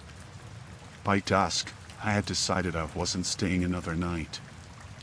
I packed my stuff and threw it all in the car. When I went to start it, the engine sputtered and died. I tried again. Same thing. I popped the hood, though I didn't know much about cars, and saw that some of the wires had been cut, just snipped clean. My blood ran cold. I backed away from the car, looking around me, but the woods were empty. It was getting dark, and there wasn't any way I could get to town on foot before nightfall. I went back inside, locked the door, and shoved a chair against it. I didn't know what else to do. I just sat in the kitchen, clutching my phone even though it was useless. It wasn't long before I heard footsteps again, slow and deliberate, coming up the path. The porch creaked. Then came the voice, calm and cheerful like the first time I'd heard it. "You all right in there?" Tom called. "I saw your car. Looks like you're having some trouble. Thought I'd come by and help." I didn't answer. I just sat there, staring at the door, listening to the doorknob rattle again. Then he laughed, low and soft. "You really shouldn't be out here alone," he said. I heard the sound of wood splintering as he started to force the door open. I ran for the back window, the loose one, and climbed through it as fast as I could. I hit the ground running, not looking back, just running as fast as I could through the woods. I don't know how long I ran, but eventually, I saw headlights in the distance. I stumbled out onto the main road just as a truck was coming by. The driver stopped, and I begged him to take me into town. I didn't look back at the cabin. The police checked it out later, but they said there was no one there. No sign of Tom, no sign of anyone living down the road like he'd said. They found the basket he'd given me, though. Inside, they found something wrapped up in the cloth, a knife, taped to the underside.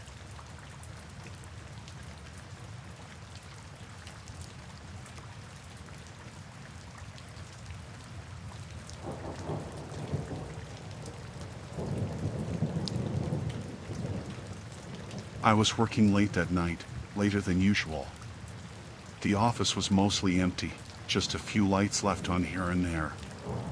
I didn't even realize how long I'd stayed until I glanced at the clock on my screen. It was already past midnight. The building was dead silent except for the hum of the AC. I shut everything down and grabbed my bag, heading for the parking garage. The place was dimly lit, as always. Some of the lights were out, flickering. It wasn't the kind of garage that felt safe at night. The floors were concrete, with long dark stretches between each light. My car was parked on the third level, tucked in the corner, since that was the only spot left earlier in the day. I didn't think much of it when I parked there, but now it felt like I was walking into a trap. As I made my way down the levels, my footsteps echoed through the garage. I glanced around, just checking my surroundings. That's when I noticed it. There was this car parked a little too close to mine, a dark sedan. It looked like it had been sitting there for a while. I thought it was strange because the garage was nearly empty now. It didn't seem like it belonged to anyone who was still in the building. I kept walking, but as I got closer, I could see a figure sitting in the driver's seat of the sedan. I couldn't make out much, just a shape through the window. The windows were tinted, so I couldn't see a face or anything, but I could tell someone was in there. I slowed down, trying not to seem obvious about it, but my heart started to beat faster. I was only about 10 feet away from my car now, but it felt like a lot farther. I wasn't sure if I should turn around or just keep going. I didn't want to seem like I was panicking for no reason. Then, the car door opened. The person stepped out, and it was a man, maybe in his 40s. He was wearing a jacket, the kind you see in second-hand stores. His hair was greasy and unkempt, and there was this strange smile on his face, like he was trying too hard to seem friendly. "Hey," he said, his voice low and scratchy. "You got a minute?" I shook my head. "I'm in a hurry," I said, trying to keep walking towards my car. My hand was already fishing for the keys in my pocket. He took a step closer. "Come on, man, just need to ask you something," he said, but his tone changed, like he was irritated now. I didn't want to stop, so I kept moving, but he took another step, closing the distance. "You gonna ignore me?" he said louder, his voice echoing in the empty garage. I finally found my keys and unlocked my car, but just as I reached for the door handle, he lunged. He grabbed the door before I could open it and slammed it shut. His face was right there, inches away from mine. He wasn't smiling anymore. His eyes had this wild look, like he was barely holding something back. "What's your problem?" he spat. "You think you're too good to help someone out?" My hand was shaking as I tried to keep calm. "Look, man, I don't want any trouble," I said, taking a step back. He laughed, but it wasn't a friendly laugh. It was cold, mocking. "Too late for that," he said. "Now you're gonna listen to me." He took a step towards me, and I backed up, but there was nowhere to go. I glanced around for anyone, but the whole level was empty. The only sound was his heavy breathing and the faint hum of the garage lights. I could feel the concrete wall behind me as I kept moving back, and I realized I was cornered. He reached into his jacket pocket, and I froze. I didn't know what he was pulling out, but I wasn't about to wait and find out. I darted to the side, trying to run around him, but he grabbed my arm and yanked me back. I felt this sharp pain shoot through my shoulder as he twisted my arm behind me. "You're not going anywhere," he hissed in my ear. "Not until we have a little chat."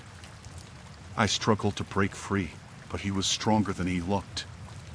He shoved me against the car, pressing me into the cold metal. I could smell this mix of sweat and stale cigarette smoke on him. His grip tightened, and he leaned in close. "If you scream, it won't help you," he whispered. I didn't know what else to do, so I tried to kick him off. I caught him in the knee, and he stumbled back just enough for me to wrench free from his hold. I bolted for the stairwell, my footsteps echoing through the garage as I ran. I heard him cursing behind me, his footsteps pounding on the concrete. I took the stairs 2 at a time, my legs burning with each step. I reached the door to the next level and shoved it open, running across the 2nd level of the garage. I didn't know if there was anyone around, but I just kept running, hoping to find a way out. I could hear him still following, his footsteps getting closer. I turned a corner and spotted the exit sign, but before I could reach it, he came out of nowhere, tackling me to the ground. My head hit the concrete, and I saw stars. I tried to get up, but he was on top of me, pinning me down. "You just don't know when to give up, do you?" he snarled. I felt his hand press against my throat, squeezing. I clawed at his arm, gasping for breath, my vision starting to blur. I thought I was done for. But then, in the corner of my eye, I saw my keys lying on the ground where I dropped them during the struggle. I reached out with everything I had left and grabbed them, jabbing one of the keys into his arm. He yelled out in pain and let go just enough for me to shove him off. I scrambled to my feet, not even thinking, just running for the exit. I burst through the door and into the night air, my lungs burning. I ran until I saw a security guard making rounds outside the building. I told him what happened, and they called the police. I gave them a description, but the man was long gone by the time they searched the garage. There was no sign of him or the car he had been sitting in. The officers told me they'd keep an eye out, but it was clear that this guy wasn't just some random person. I don't know what he wanted from me or what he would have done if I hadn't gotten away. I still think about it every time I walk into a parking garage. The way he just sat there, watching, waiting, like he had planned it all out. I haven't stayed late at the office since.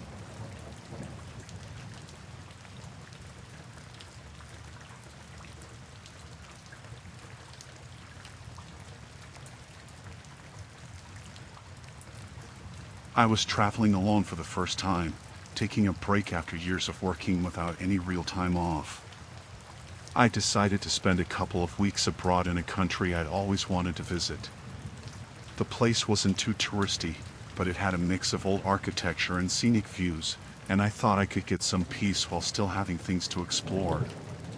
When I got to the hotel, it looked charming on the outside, like something out of a postcard: stone walls, small balconies, flowers hanging in pots.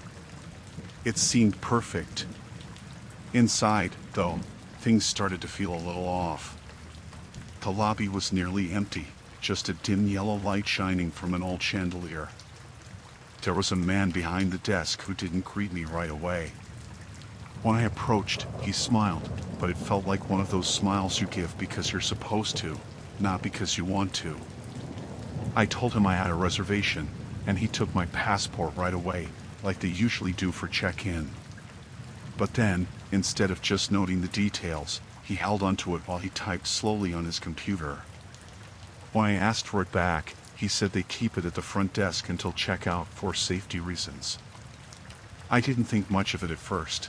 I knew some places kept guests' passports as a security measure. But there was something in the way he said it that made my skin prickle, a slight hesitation before the word safety. I brushed it off and took the key card he gave me. Room 217, 2nd floor. I went up the old wooden stairs, and there wasn't a soul around. It was odd, considering I'd seen a few other cars parked outside. The hallways were narrow, with creaky floors and a musty smell that seemed to seep from the walls. When I got to my room, I noticed it was in a corner, far from the elevator and the stairs. The door had one of those old locks, the kind with a keyhole beneath the card reader. Inside, the room was plain but clean. A small bed, a dresser, a window with a view of the street below.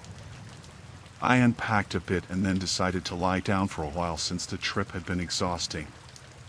I must have dozed off because the next thing I knew, there was a soft knock on the door. It startled me awake, and I wasn't sure how long I'd been asleep. I got up and opened the door just a crack. A different man was standing there, one I hadn't seen downstairs. He was wearing a uniform, though it didn't have a name tag. He smiled in that same way as the guy at the desk. "Just checking if you need anything," he said. "Towels? Room service?" It seemed strange to me because I hadn't called for anything. I shook my head, said no, and shut the door. I started to feel uneasy, but I kept telling myself I was just being paranoid. Maybe this was normal here, I thought. Maybe the service was just extra attentive. A little later, I decided to go down to the lobby to grab my passport. I figured it was a good idea to keep it on me, just in case. But when I went to leave the room, the key card didn't work. I tried again and again, but it wasn't unlocking the door. I felt this wave of panic start to rise in my chest.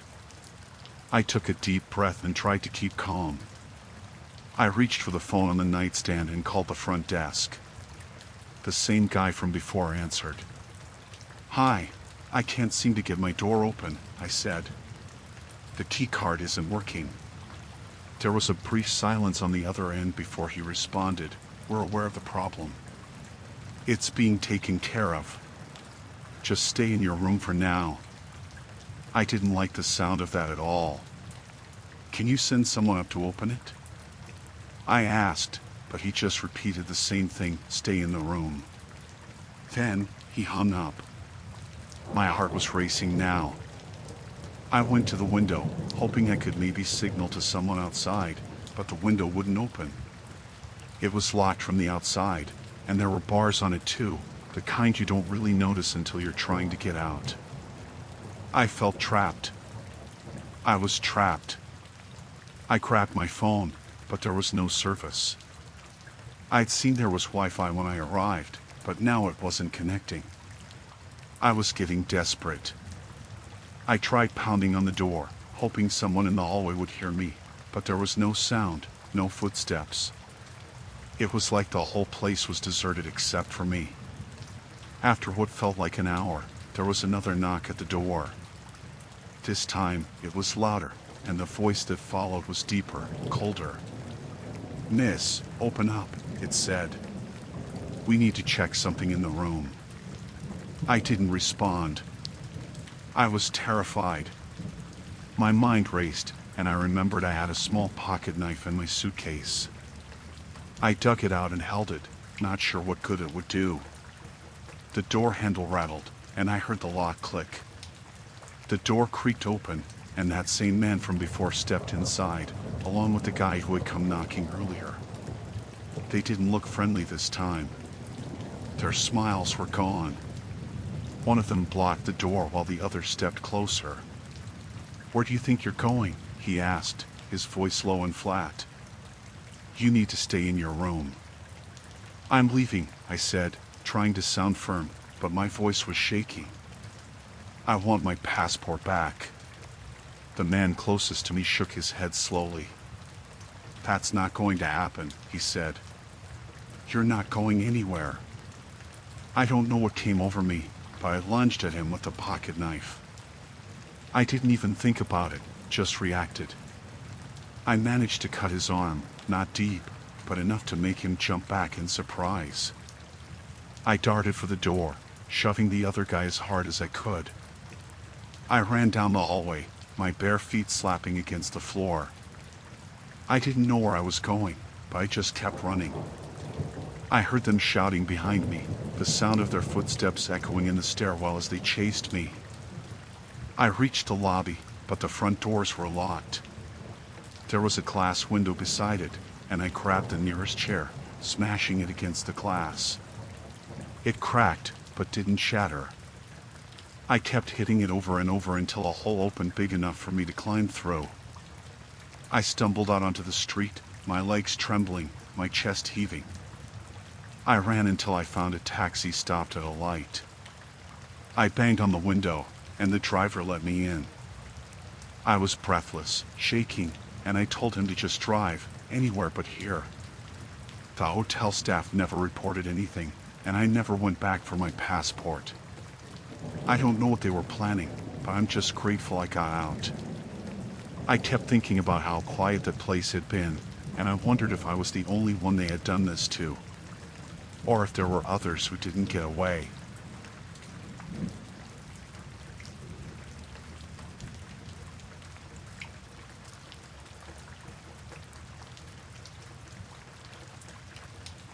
I was on the road again, hauling a load across the state. It was just another night shift, nothing out of the ordinary. The stretch of highway was long and empty, and the only company I had was the radio playing some static-filled country station. After driving for hours, I felt my eyes getting heavy, so I decided to pull into a rest area. I needed to stretch my legs and grab a quick nap. The rest area wasn't much. Just a few parking spaces, some old picnic tables, and a couple of vending machines that probably hadn't been stocked in years. The whole place was dimly lit by a single flickering street lamp. There were a few trucks parked, but it didn't seem too busy, which suited me fine. I pulled into a spot at the far end, away from the other trucks. I liked my privacy. After shutting off the engine, I noticed another truck parked diagonally across from mine. The way it was sitting caught my attention. It wasn't pulled in like the others. It was almost sideways, like whoever parked it didn't care or was in a hurry. There was something else, too. Its engine was running, but the lights were off. I couldn't see inside the cab because the windows were tinted or covered with something. I told myself to just ignore it. It wasn't my business. People had all kinds of reasons for doing things, and I didn't want to get involved. I leaned back in my seat, adjusted my cap, and closed my eyes. But I couldn't shake the uneasy feeling. It was too quiet, the kind of quiet that makes you feel like someone's watching. I sat up and glanced at the truck again. Just then, the door creaked open, and a man stepped out. He was tall, broad-shouldered, and wearing a dark jacket. I could see him in the faint light, but not well enough to make out his face. He started walking towards my truck, his steps heavy on the gravel. I didn't like the way he was moving, almost like he was stalking, not just walking. I figured he was going to ask for directions or something, but there was this look in his posture, this intent that didn't feel right. I could feel my heart start to pound a little harder in my chest. I kept my door locked and reached for the tire iron I kept under the seat, just in case. He got closer, and then he was right up by the window, tapping on the glass. I rolled it down just a crack, enough to hear him, but not enough for him to reach in. "Hey, buddy, got some cash on you?" he asked, his voice rough and impatient. I shook my head. "Sorry, I don't carry cash on me." His expression didn't change, but his eyes were locked on me, cold and steady. He didn't step back, just stood there a little too close. "Come on, everyone's got a few bucks. Just give me what you got, and I'll be on my way." Something in his voice had an edge to it. I wasn't sure if he was desperate or trying to be threatening, but either way, I wasn't going to give him anything. I told him again that I didn't have any cash, and then I started to roll up the window. Before I could get it all the way up, he slammed his hand on the glass, hard enough to make me jump. "You think I'm stupid?" he spat. "Open the damn door." I stared at him, my grip tightening around the tire iron. I didn't know if he had a weapon, but he was big enough that he didn't really need one. I kept the window up and reached for the ignition to start the engine, thinking I could just drive off. But before I could turn the key, he backed up and started circling around the front of the truck. I didn't know what he was doing at first, but then I heard a loud bang against the passenger side. I twisted in my seat to look and saw him trying to pry open the door with something, a crowbar, I think. Panic set in, and I jammed the key in the ignition, firing up the engine. I floored it, not even bothering to look where I was going. I just needed to get away. I swerved out of the parking spot, tires screeching on the pavement. In the side mirror, I saw him running after me, yelling something I couldn't make out. I sped up, merging back onto the highway, my hands shaking on the wheel. I drove for a good 15 minutes before I dared to slow down and pull over on the shoulder. I took a deep breath and tried to collect myself. I was safe, I kept telling myself, but my nerves were still on edge. I got out to check the passenger door, and there was a big dent where he'd hit it. I glanced back down the highway, half expecting to see his truck barreling toward me, but the road was empty. I climbed back into the cab and locked the doors, not caring if it made me seem paranoid. I kept driving until I found a truck stop with plenty of lights and people. I parked there and stayed in the driver's seat, wide awake for the rest of the night. I didn't sleep, not even for a minute. The next day, I called it into the local police, not that I thought it would do much good. They took a report over the phone, but it felt like just another routine thing for them, like it was common around there. I didn't go back to that rest area, and I haven't stopped at one that remote since. There's always another stop a few miles down the road, one that's better lit, with more people around. I still drive that route from time to time, and every now and then, when I pass that rest area, I look for that truck, half expecting to see it parked there again, engine running, waiting for the next person who's too tired to keep going.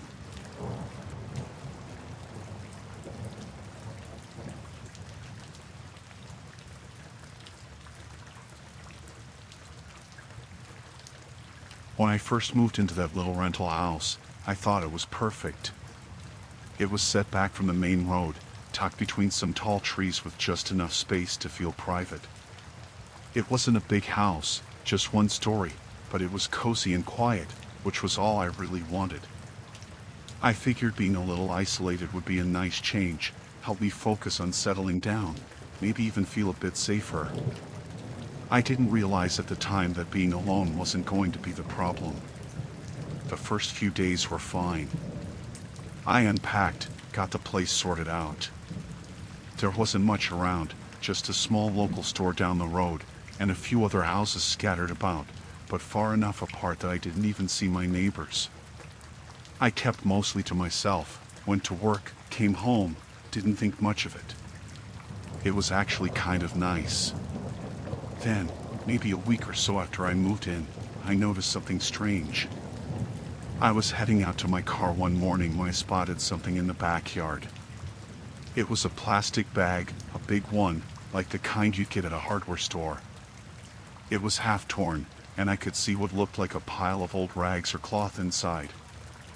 I figured it might have blown over from one of the nearby houses or fallen off a truck. I didn't think too much about it, just tossed it in the trash and went on with my day. The next time, though, it wasn't just some random junk. I was out back on a Saturday morning, trying to clean up a bit, rake some leaves. That's when I saw a little stack of cans, just lined up near the edge of the yard. It was odd because it wasn't like they were scattered or left there by accident, they were placed there neatly. There were 5 of them, and I didn't recognize any of the brands, like they were from some other country or something. I picked them up and threw them out. It started to feel a little weird, like maybe some kids had been messing around or someone had wandered onto the property. I didn't see any tracks or anything, though. It didn't seem like anyone had been there recently. But then, a few days later, I found something else. It was a pair of shoes, men's shoes, sitting right behind the house, just outside the kitchen window. They were muddy, kind of old-looking, with laces half untied. I didn't know what to make of it. I didn't recognize them, and it wasn't like I'd had any visitors. I thought about the possibility that someone had just dropped them there for some reason. Maybe a neighbor trying to get rid of old stuff. It didn't make sense. I started to feel a little uneasy. I kept telling myself it was nothing, just coincidences, that I was probably being paranoid. But from then on, I double-check all the locks at night. I didn't want to admit it, but I was getting nervous. It wasn't until the middle of the night, maybe a week later, that I got really scared. I woke up to a sound. It wasn't loud, just a faint noise coming from outside, like a rustling or shuffling. I stayed in bed for a while, thinking it might have been an animal, but then I heard something else, a sort of soft tapping. It was coming from the window at the far end of the living room. I crept out of bed and went to look. I didn't turn the lights on, just peeked around the corner and out the window, but I couldn't see anything in the dark. I stayed there, holding my breath, listening for a long time, but eventually, everything went quiet again. I tried to tell myself it was just the wind or some animal after all, and I went back to bed. But I didn't really sleep. The next morning, I checked the yard again. I found another bag. This one was different. It was filled with small, broken pieces of glass, and it was left right outside my bedroom window. My hands started shaking when I saw it. I couldn't ignore it anymore. It wasn't some random thing blowing into the yard. Someone was leaving this stuff. On purpose. I decided to talk to the guy who ran the little store down the road. He was older, probably in his 60s, and had lived in the area for years. I asked him if he knew anything about the other people nearby, if there had been any trouble lately.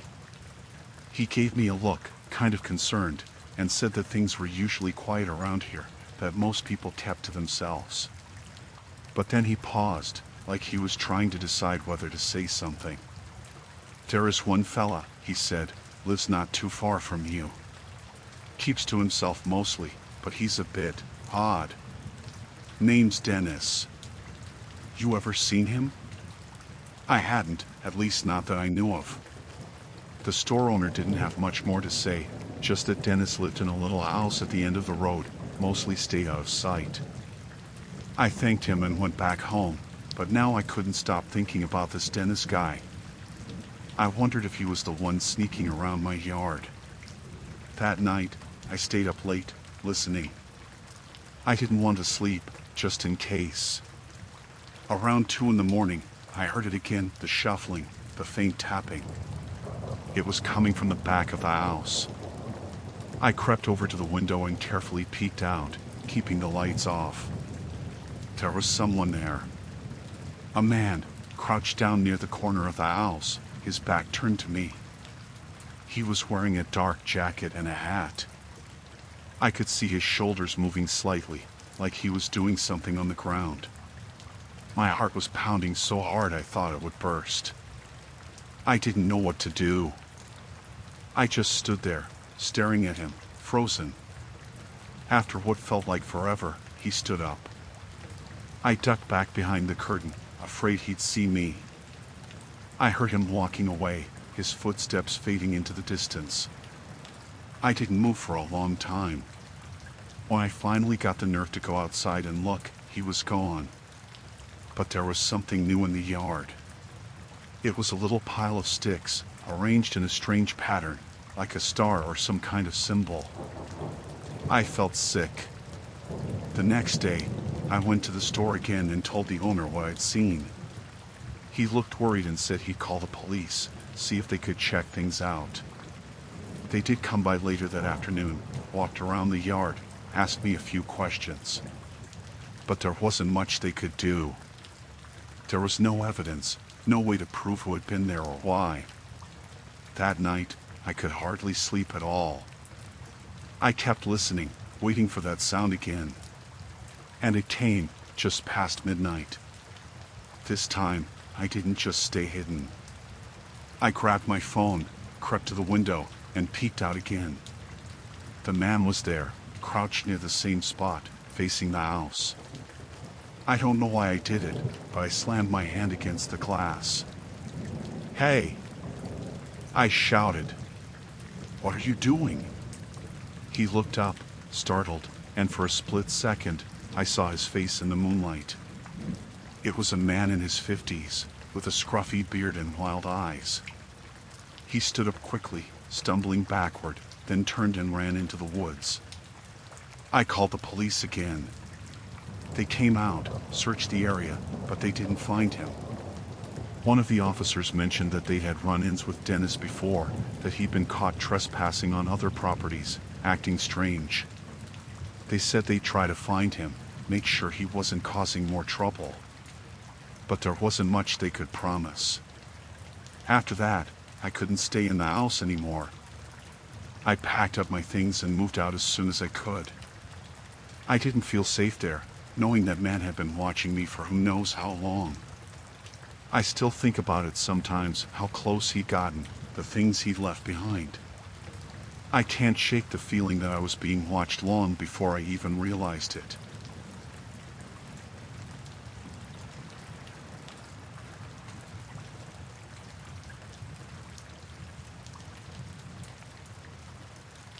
I had to work late that night, ended up leaving the office around midnight. I caught the last train, and the station was nearly empty by then. The fluorescent lights were dim, and the only sound was the hum of the train coming down the track. It was a relief when the doors slid open and I could get inside, out of the cold. There was no one else in the car when I stepped in. Just rows of empty seats and the occasional ad poster on the walls. I took a seat near the middle, on the right side, facing the direction the train was going.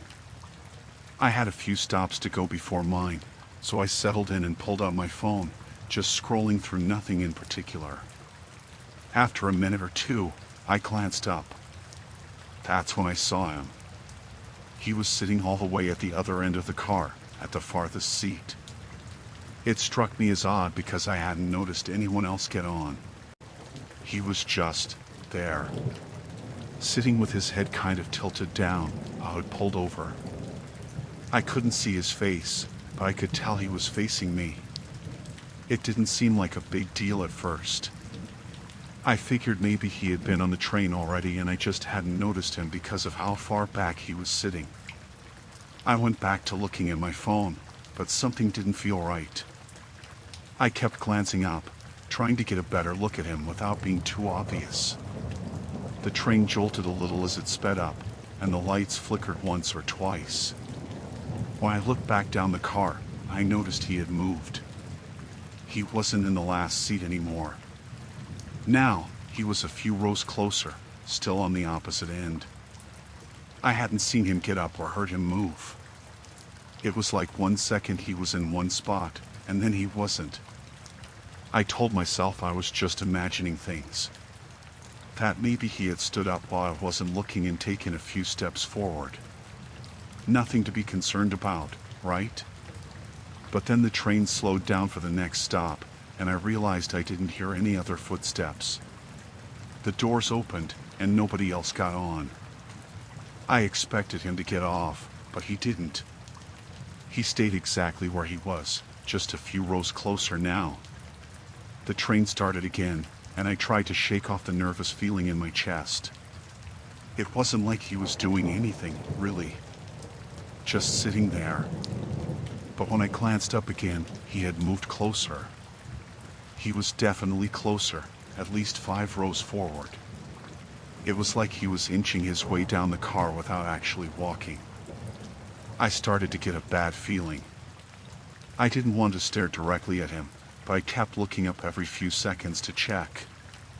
Each time, he was closer. The lights flickered again, and in the split second of darkness, it felt like he had shifted even closer than before. He was only a few rows away from me now. I thought about getting up, moving to another car, but I didn't want him to think I was scared or give him any reason to come any closer. So I stayed put, but my body felt tense, like every muscle was ready to spring.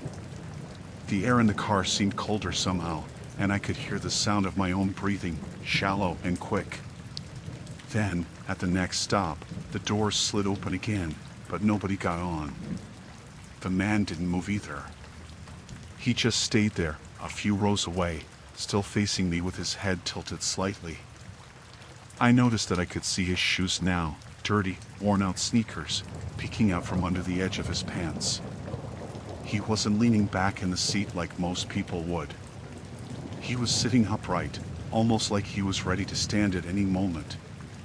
The doors closed, and the train picked up speed again. That's when I saw him start to get up. Not all at once. He sort of shifted, one hand reaching up to grab the metal pole beside him, then the other, as he pulled himself up slowly. He didn't look steady, like his legs were stiff or something. But then he took a step forward, and then another. I gripped the edge of my seat, trying to look casual while keeping an eye on him. I could feel my pulse in my neck, thudding fast. He took another step, then stopped, like he was waiting for something. I met his gaze for the first time, or at least I thought I did. His face was mostly shadowed by the hood, but I could see just enough to make out his eyes. They were wide open, staring at me, unblinking. The train lurched, and he took another step forward. He wasn't moving fast, just a slow, steady pace down the aisle, but every step seemed too deliberate, like he was counting each one. I finally stood up. I wasn't sure what I was planning to do, maybe move toward the doors, act like I was going to get off at the next stop. But when I stood, he stopped too, just a few feet away. For a long moment, neither of us moved. The train rattled on, the noise echoing in the empty car. I could feel the weight of his stare, heavy and focused. Then, without saying a word, he took a step back, as if he'd changed his mind. He turned and started walking the other way, back toward the other end of the car. I stayed standing, watching him as he went. But then, when he reached the end, he turned around again and started walking back toward me, faster this time. I panicked. I bolted toward the doors at the next car and hit the button to open them, rushing through and slamming them closed behind me. I looked back through the little window in the door. He was standing right on the other side, staring at me through the glass, his hand resting against it like he was feeling for the door. I backed away, moving to the far end of the new car. The door stayed closed, and I thought maybe I was safe, that he wouldn't follow me anymore. But then he pushed the door open and stepped inside. I didn't wait around. I ran to the farthest end of the car and hit the button to go to the next one. I wasn't thinking straight, just moving, trying to get as much distance between us as possible. But every time I looked back, he was there, always a few steps behind, always coming closer. Finally, at the next stop, I saw my chance. The train slowed, the doors opened, and I sprinted out onto the platform. I didn't care where I was or how far I had to go to get home. I just needed to get off that train. I heard footsteps behind me as I ran up the stairs, but when I turned back, I didn't see him. The platform was empty again, just like when I'd first gotten on. I kept running until I was out of the station, down the street, and into the first lit-up place I could find, which happened to be a 24-hour diner. I went inside, took a seat in the corner, and tried to catch my breath. I must have looked pretty shaken because the waitress asked if I was okay. I nodded, said I was fine, but I wasn't. Not really. I don't know what that man wanted, or why he followed me, but I still can't get his eyes out of my head. The way he stared, like he was watching, waiting for something. I've taken cabs home since then, no more late-night subway rides for me. I'd rather walk an hour in the dark than step foot on that train again.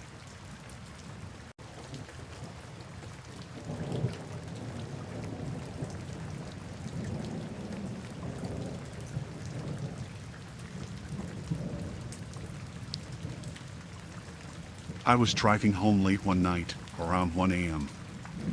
I'd stayed late at my sister's place, just hanging out. It wasn't too far from my place, maybe a 30-minute drive, but this stretch of road was mostly empty. Hardly any other cars, just a couple of streetlights here and there, and long stretches of darkness in between. I had the radio on low, just to keep myself awake. The road was straight and easy, no turns for a while, so I wasn't really paying much attention to anything besides the dark road ahead. That was until I noticed a pair of headlights in my rearview mirror. It wasn't unusual to see another car, but I hadn't seen it coming up behind me. It just sort of appeared, like it had turned onto the road a few miles back. At first, I didn't think much of it, but as I drove on, the headlights stayed right behind me. I figured they'd just pass me eventually since I was already a little under the speed limit. But the car didn't try to pass. It just stayed there, matching my speed. I tried not to let it bother me. I thought maybe they were just going the same way. A few more minutes went by, and the headlights still didn't budge. I decided to speed up a bit, not a lot, just enough to see if they'd do the same. I went from 50 to about 60, keeping an eye on the mirror. The headlights kept right up with me, like they were glued to my bumper. That's when it started to bother me. There was no reason for anyone to stay that close, especially on an open road like this. I checked the gas station signs, thinking I'd pull in if I saw one soon. But there weren't any coming up for miles, just empty highway stretching on and on. I sped up again, 70 now, pushing it. The car behind me sped up too. They kept the same distance the whole time, like they were waiting for something. I couldn't see much past the glare of their headlights, just a dark shape of a car. I couldn't tell if it was an old car, new car, big or small. It was just there, following me. I tried to calm myself down, told myself I was just overreacting. People sometimes tailgate, right? Maybe they were in a hurry, or they didn't realize how close they were. But then, I saw the car start to swerve a bit, like they were trying to get my attention. I caught a glimpse of the driver's side window rolling down, and an arm sticking out, waving for me to pull over. There was no way I was going to stop. I shook my head, kept my eyes on the road, but I could see the arm still waving out the window in my peripheral vision. It was like whoever was in the car was trying to signal me to pull over. It made my stomach drop. It wasn't like they were in trouble or needed help, they were signaling at me. I pressed down harder on the gas, pushing past 80 now. I thought if I just got enough distance, they'd give up, but they didn't. They sped up right along with me, swerving into the other lane and back again, like they were trying to find an opening to cut in front of me. The road was still dark and empty. There wasn't a single other car in sight. I kept my eyes forward, barely blinking. I just needed to find a gas station, a rest stop, anything where there might be other people around. But there was nothing. The car behind me started flashing its headlights, just rapid flickers of light blinding me through the rearview mirror. I gripped the steering wheel tight, my knuckles going white. I glanced at the gas gauge, and the needle was dropping closer to empty than I would have liked. I'd forgotten to fill up before leaving my sister's, and I didn't know how long I could keep driving at this speed. They honked the horn, this short, sharp blast that made me jump. It was like they were getting impatient, like I was doing something wrong by not pulling over. I checked the mirror again and saw the car swerve into the opposite lane, lining up next to me. I could see more of the car now, a dark sedan, older looking, with a cracked windshield. The driver was leaning out the window, waving again, shouting something I couldn't hear over the noise of the engine and the wind.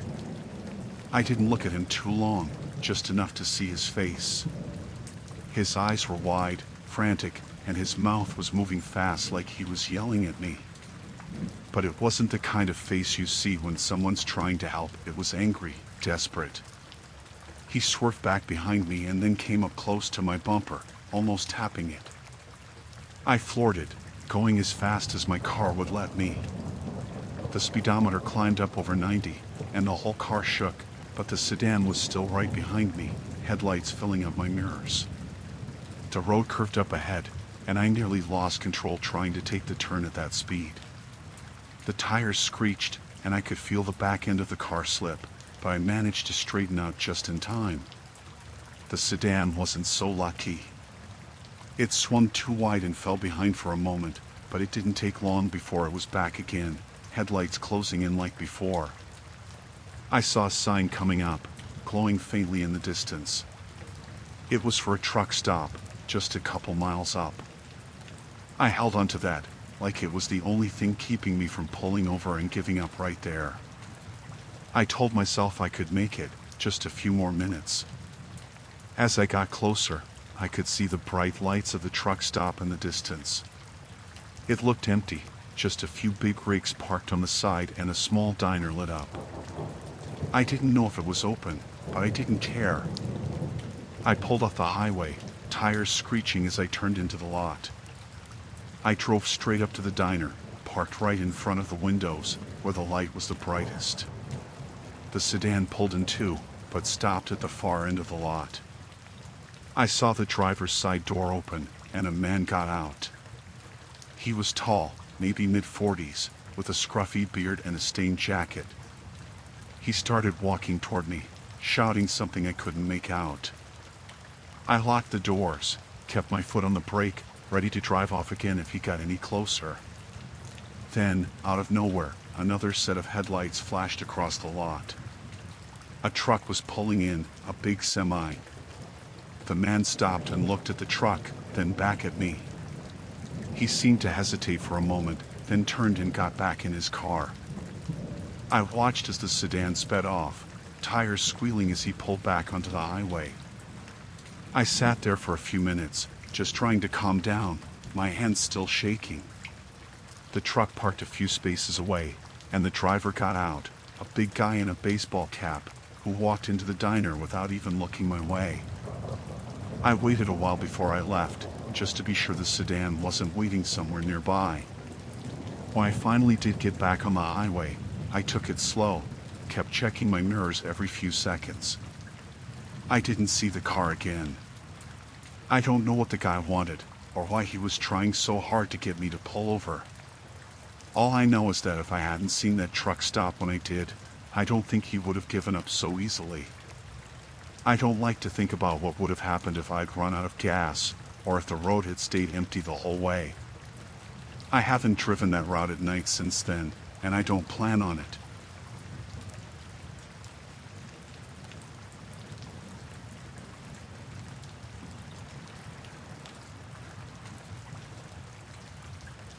I was driving through this back road stretch, somewhere way out in the middle of nowhere. It was one of those highways where you could go for miles without seeing a single house or any sign of life. I'd been driving for hours, and I needed gas, bad. The needle had dipped way below a quarter tank, and I was starting to worry I'd end up stranded if I didn't find a station soon. Finally, I saw this beat-up old gas station come into view. It was small, with a faded sign that just said gas, and a couple of broken-down pumps out front. The lights above the pumps flickered like they were about to go out, and the whole place looked like it hadn't been updated in decades. But it was the only station I'd seen for a long stretch, so I didn't really have a choice. I pulled in, and the gravel crunched under my tires as I came to a stop next to the pump. As I got out of the car, I noticed the guy behind the counter inside the station. The glass was dirty, but I could still see him, just standing there, staring straight at me. He was probably in his 50s, with greasy hair and this scruffy beard that looked like it hadn't been trimmed in a long time. He was wearing a stained t-shirt that hung loosely on him. I could feel his eyes on me the whole time as I unscrewed the gas cap and started pumping. I tried not to look at him, but I could see his reflection in the station window, watching me. The pump was slow, like really slow, so I was standing there for what felt like forever. I kept glancing back toward the station, and every time I did, the guy was still staring. He hadn't moved an inch. I tried to tell myself maybe he was just bored, or maybe he was the only one there and didn't get many customers. But the way he was watching me made my skin crawl. It wasn't just casual glancing, it was like he was sizing me up. The pump clicked, and I put the nozzle back, ready to get out of there as fast as I could. I screwed the gas cap back on and was about to climb into my car when I heard a voice behind me. "Hey, you," the guy said. I turned around, and he was standing outside the station now, right by the door. He'd moved so quietly, I hadn't even heard him come out. He waved me over, motioning for me to come inside. "You need to pay inside," he said. I hesitated, looking back at the pump. It was one of those old ones, so it didn't have a card reader, but I'd paid cash at pumps like this before, just handed the money through the window. I told him I could just pay him out here. I reached into my wallet and pulled out a couple of bills, holding them up for him to see. "No," he said, his voice flat and cold. "You need to come inside." Something about the way he said it made my gut tighten. It wasn't like he was asking, it was more like he was telling me. There was something in his tone, something that made my hair stand on end. I stayed where I was, right next to my car. I didn't move a step toward him. "Look," I said, "I'll just leave the money here." I took a few steps closer to the pump, trying to make it seem like I was just being polite. I set the money on top of the pump, keeping my eyes on him the whole time. He didn't even look at the money.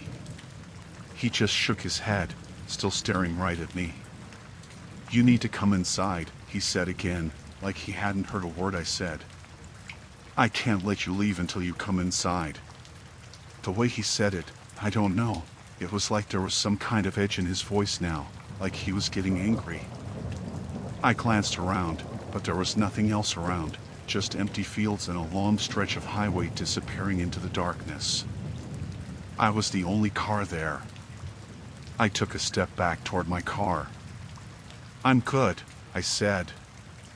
"I'm just gonna get going." He moved then, quick, stepping out from the doorway and onto the gravel. "You need to come inside," he repeated, and this time, it didn't sound like a suggestion at all. He was blocking my path to the car now, not close enough that I couldn't still get in if I made a run for it, but close enough that I knew if I did, I'd have to do it fast. I felt this cold sweat start to creep down my back.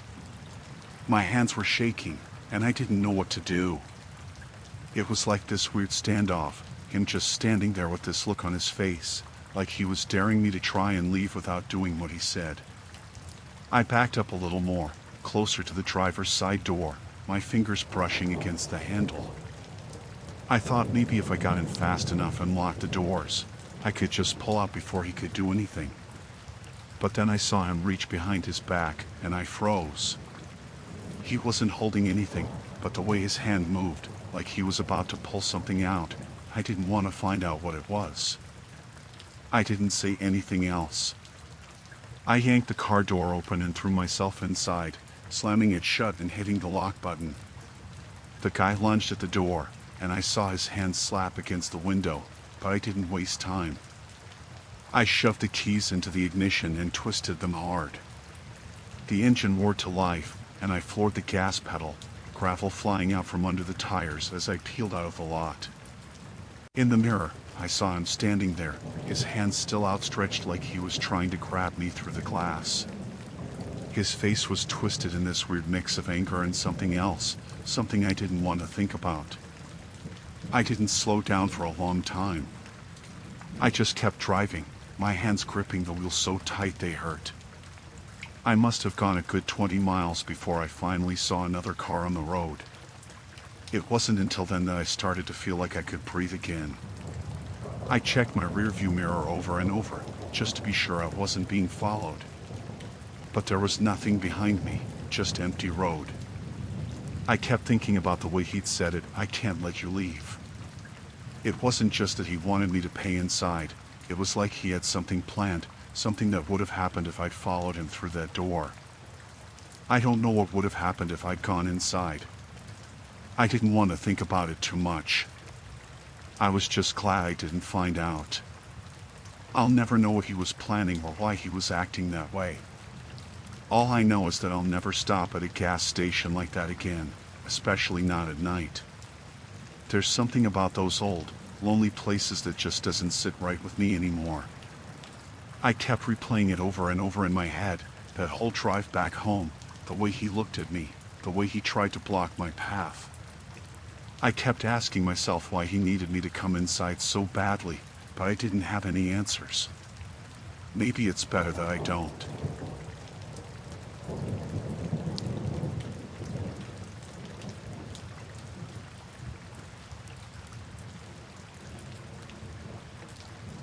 I had rented this small beach house for a few days.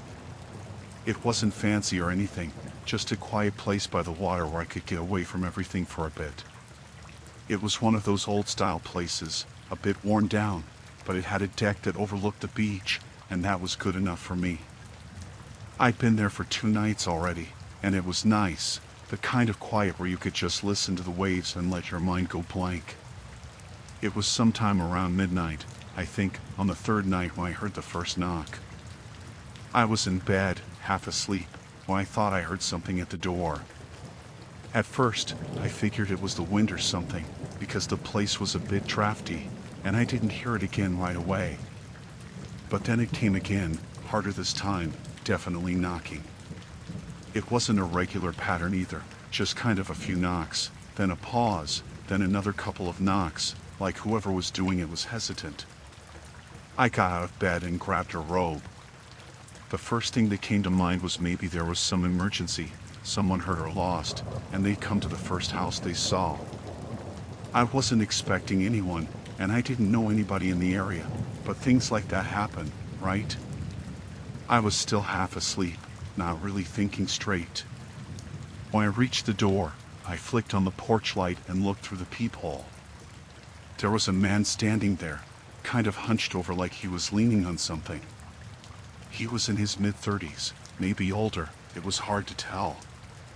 He had on a jacket, even though it wasn't cold out, and his hair was kind of messy. He looked up at the door when he saw the light come on, and I could see his face a bit clearer. He wasn't exactly unkempt, but something about him just didn't seem right. His eyes were wide, and his mouth hung open slightly, like he was out of breath. I cracked the door open, just enough to talk through. "What is it?" I asked, trying to sound like I wasn't nervous. He took a step closer, closer than I was comfortable with, but he stopped when I didn't open the door any more than a few inches. "My car broke down," he said, his voice kind of rough, like he'd been yelling or hadn't had water in a while. "I just need to use your phone. Please, it's just out on the road." The way he said it, I don't know, there was just something about it that didn't sit right. His tone was almost too calm, like he was forcing it to sound casual, but it didn't match the look on his face. I told him I didn't have a landline, which was true, and that my cell was dead because I'd forgotten to charge it before bed. That wasn't entirely true, but I wasn't about to hand him my phone either. I just wasn't comfortable, not with a stranger at my door this late.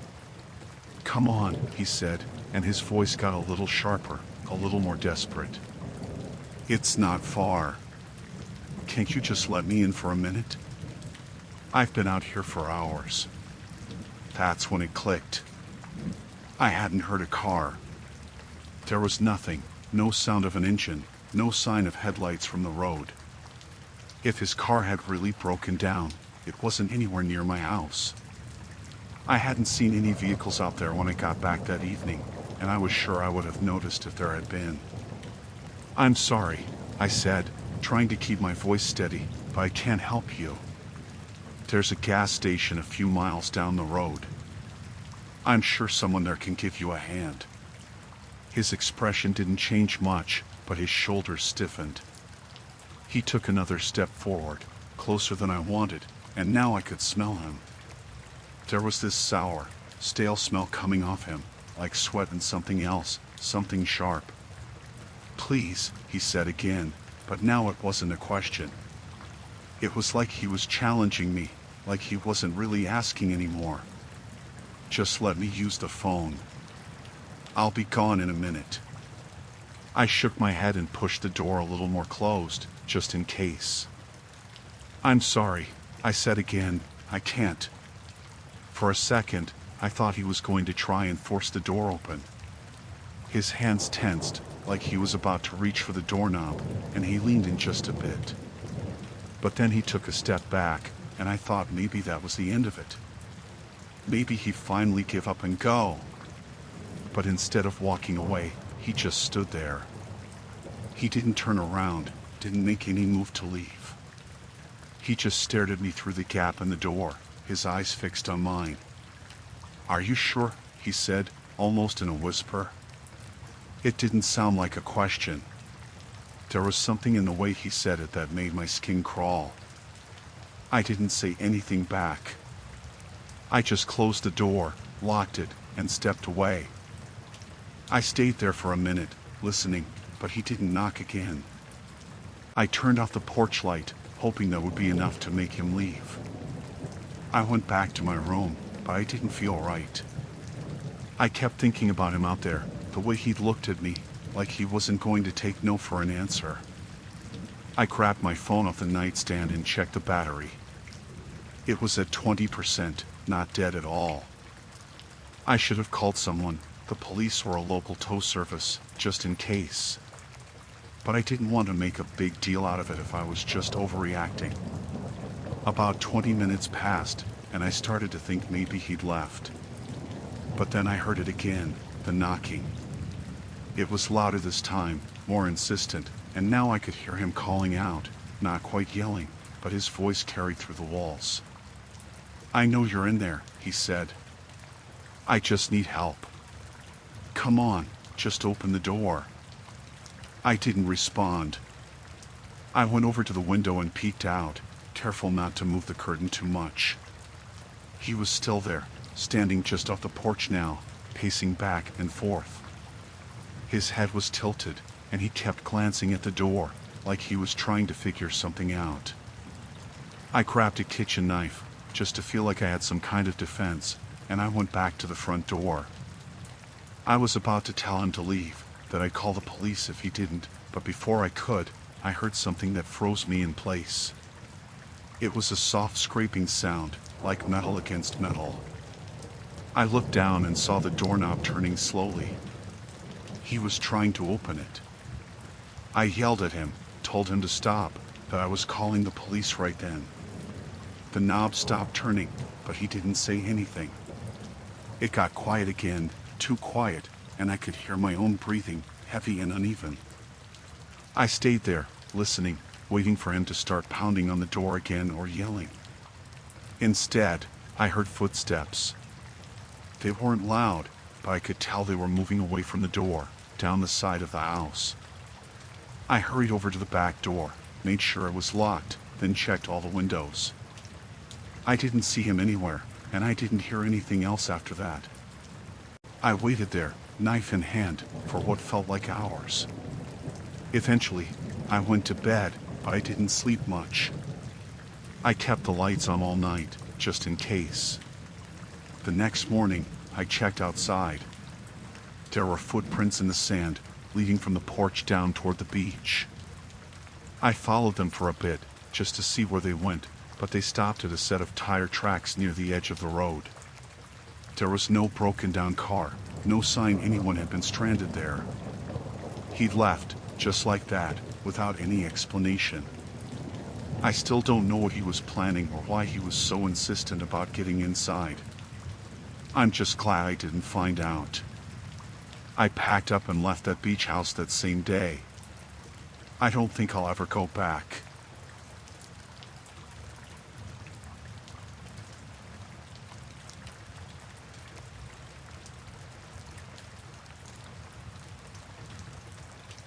I was on my way to visit my aunt, who lived a few towns over. I did not have enough money for a bus ticket, so I decided to hitchhike. It was a long, desolate highway, surrounded by empty fields and the occasional tree. I had heard the stories about hitchhiking, how dangerous it could be, but I thought I would be fine. I was young, maybe a little naive, but I felt invincible at the time. I stood by the side of the road with my thumb out for about an hour. The sun was high in the sky, casting long shadows on the ground. I watched cars pass. Some slowed down as if they might stop, but then they sped away, leaving only dust behind. Finally, a rusty old pickup truck pulled over. The driver was a man in his 40s, with scruffy hair and a beard that looked like it hadn't been shaved in days. He smiled at me, and it felt a little too wide, but I climbed in anyway. "Where you headed?" he asked as I shut the door. "Just to Cedar Grove," I replied, trying to sound casual. "Ah, my hometown," he said. "You know, I used to run with a wild crowd there." I nodded, not knowing what to say. The truck smelled like stale cigarettes and something sweet, like old candy. I glanced at the dashboard, which was cluttered with empty cans and crumpled papers. The man started driving, and I tried to relax. At first, we chatted about the usual stuff, the weather, the road. He told me how he used to fish along the river that ran through Cedar Grove. I felt okay for a while, but then he started asking personal questions. "So, what's a young thing like you doing out here all alone?" I hesitated. "Just visiting family." "Family, huh? You got a boyfriend?" I felt my cheeks flush. "No, just friends." He chuckled, but it didn't sound nice. "What kind of friends?" I shifted in my seat, feeling the heat of his gaze. "Just, regular friends," I stammered. I looked out the window, watching the landscape blur by, trying to ignore him. He didn't drop it. "Come on, now. You can tell me. How many have you had?" I didn't want to answer. "I really don't think that's..." He cut me off. "I'm just trying to get to know you. It's a long drive." I swallowed hard, sensing the tension rising in the truck. "I just want to get to my aunt's," I said, trying to keep my voice steady. He frowned and gripped the steering wheel tighter. "You think I'm a creep or something?" I glanced at him. "No, I just..." "Just what?" he snapped, eyes darting to me for a moment before focusing back on the road. I didn't answer. The atmosphere in the truck felt heavy, and the way he was driving made me uneasy. He was going faster than I was comfortable with. I could see the speedometer creeping up, the needle hovering dangerously close to the limit. "Don't you trust me?" he asked, his voice low. "I don't know you," I said, my heart pounding in my chest. "Exactly. You don't know me," he said, almost to himself. "But I could take you anywhere you want." The words hung in the air, thick and suffocating. My instinct screamed at me to get out. I thought about jumping from the truck, but the highway was moving too fast, and I didn't want to risk it. "Where did you say you were going again?" he asked, his tone suddenly cold. "Cedar Grove," I repeated, my voice barely above a whisper. Right. Cedar Grove. But that's a long way for a girl like you. You sure you don't want to go somewhere else?" I felt my throat tighten. "No, I'm fine, really." He chuckled, but it sounded menacing. It's not safe out here for someone your age. You could disappear, and nobody would ever know." That sent a chill through me. I turned to look out the window again, searching for a sign of civilization, anything that would tell me we were getting closer. Then I saw it, a gas station sign in the distance. "Can you stop there?" I asked, hoping he would comply. He glanced over at me, and I could see the anger flaring in his eyes. "Why do you want to stop?" "I just need to use the restroom," I lied, my voice shaking. "I'll buy something." For a moment, he didn't respond. Then he sighed, and his grip on the steering wheel relaxed. "Fine. Just this once." As we pulled into the gas station, my heart raced with a mix of relief and fear. The truck rolled to a stop, and I wasted no time. I reached for the door handle, but he grabbed my arm, stopping me. "Just remember," he said, his voice low and serious, "you should always be careful who you trust out here." I nodded, my throat dry. "I will," I whispered. As I stepped out of the truck, I felt the cool air wash over me, a stark contrast to the stale heat inside. I glanced back at him, and he was watching me, that same unsettling smile on his face. I walked quickly towards the entrance, glancing over my shoulder to see if he was still watching. Inside, the fluorescent lights buzzed, and the clerk looked at me with a mix of curiosity and concern. I made my way to the restroom, my hands trembling as I pushed the door open. I locked it behind me and took a moment to breathe. I couldn't shake the feeling of dread. What if he didn't just drive away? What if he waited? I splashed water on my face, trying to calm myself down. When I stepped out of the restroom, I peered through the glass door to the parking lot. The truck was still there, but he was nowhere in sight. I walked over to the clerk. "Can I use your phone?" "Sure. What's wrong?" he asked, looking concerned. "I think someone is following me," I said, my voice barely above a whisper. He frowned and handed me the phone. "You want me to call the cops?" "No, just let me call my aunt," I replied, dialing her number quickly. When she answered, I explained everything. "Just stay where you are," she said. "I'll come get you." I hung up and turned back to the clerk. "Can I wait inside?" "Of course," he said.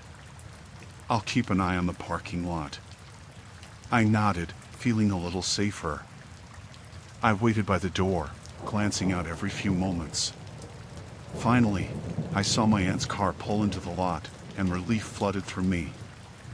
As I hurried outside, I looked back for the truck, but it was gone. I felt a knot in my stomach, knowing I had barely escaped whatever that man had in mind. I jumped into my aunt's car, and as she started driving away, I looked back one last time. The gas station disappeared behind us, but I knew I would never forget that ride, that man, and how close I had come to something terrible.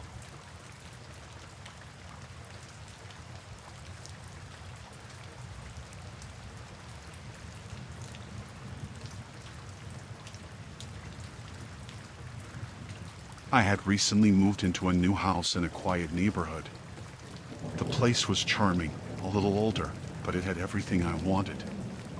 It came with a security system, which I thought was a good idea since I was living alone. At first, I felt safe, but that feeling didn't last long. One evening, after a long day at work, I settled in for the night.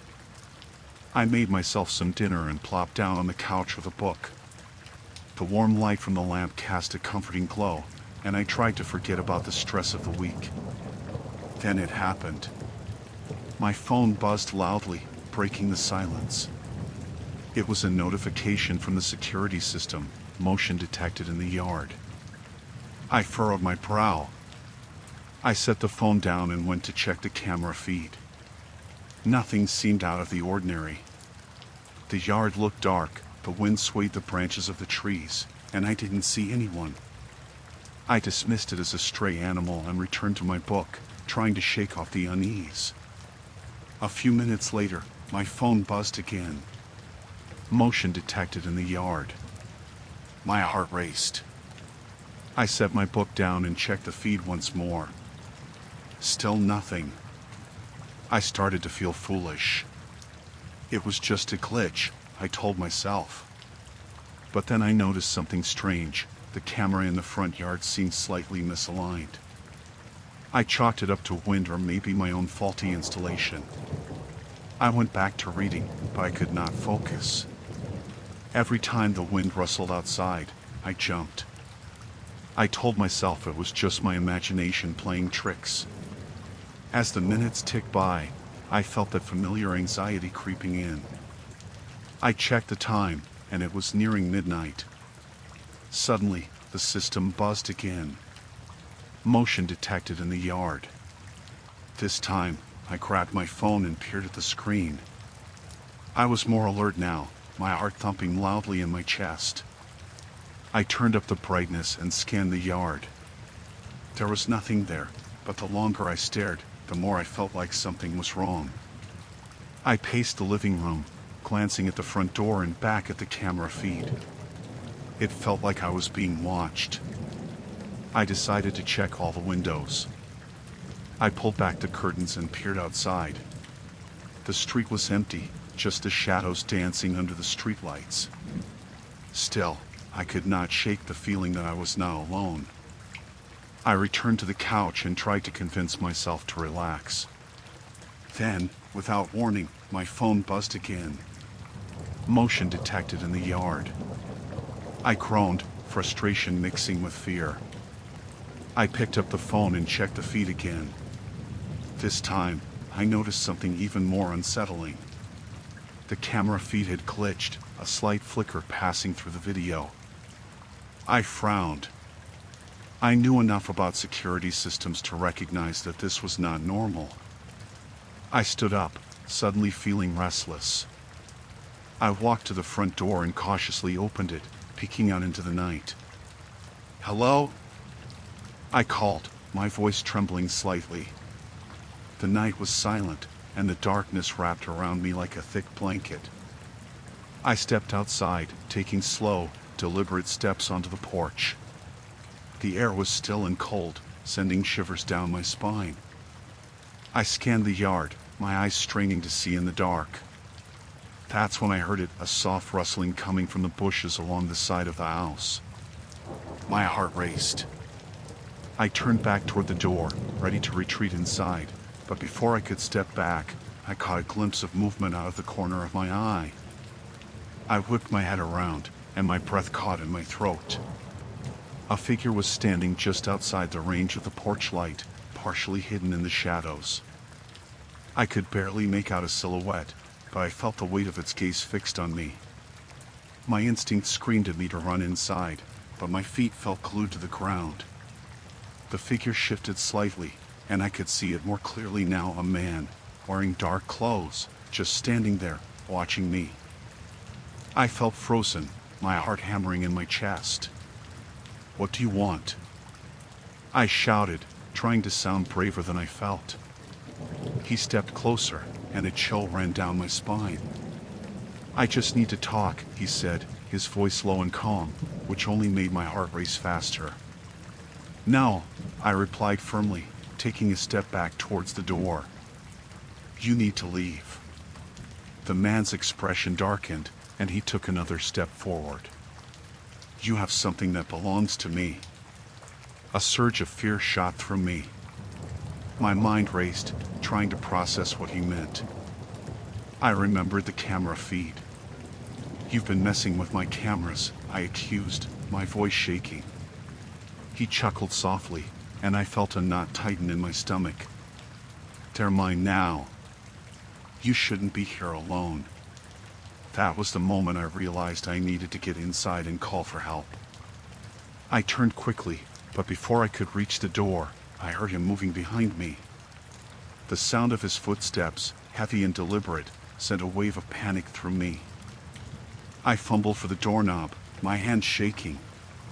As I swung the door open, I could hear him coming closer. I rushed inside and slammed the door shut, locking it as fast as I could. I pressed my back against the door, my breath coming in quick gasps. I could hear him on the other side, breathing heavily. "You can't hide forever," he said, his voice low and menacing. I felt the adrenaline surge through me. I had to call the police. I darted into the living room, my fingers fumbling over my phone. I dialed 911, my hands shaking.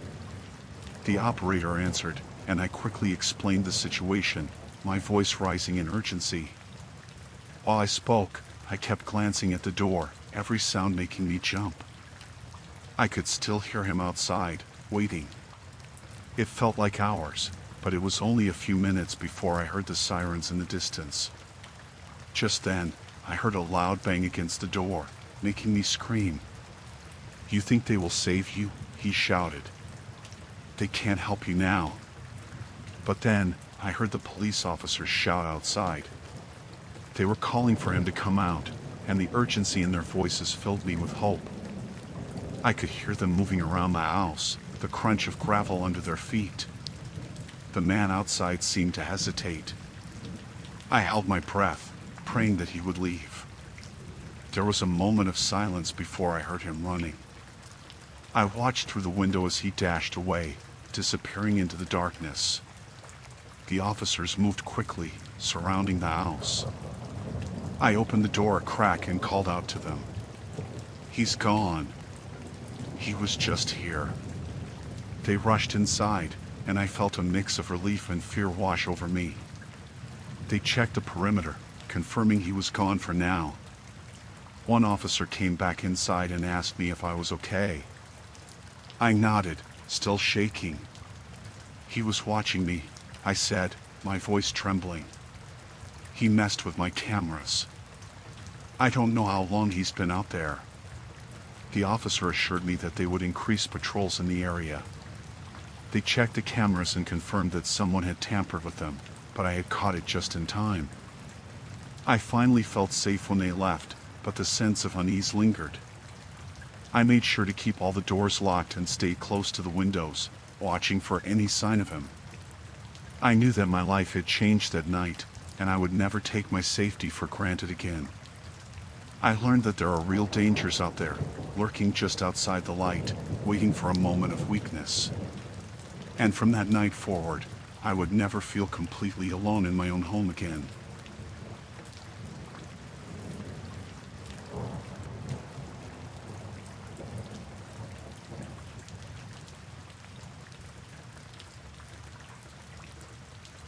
It was late, much later than I had planned to be on the road.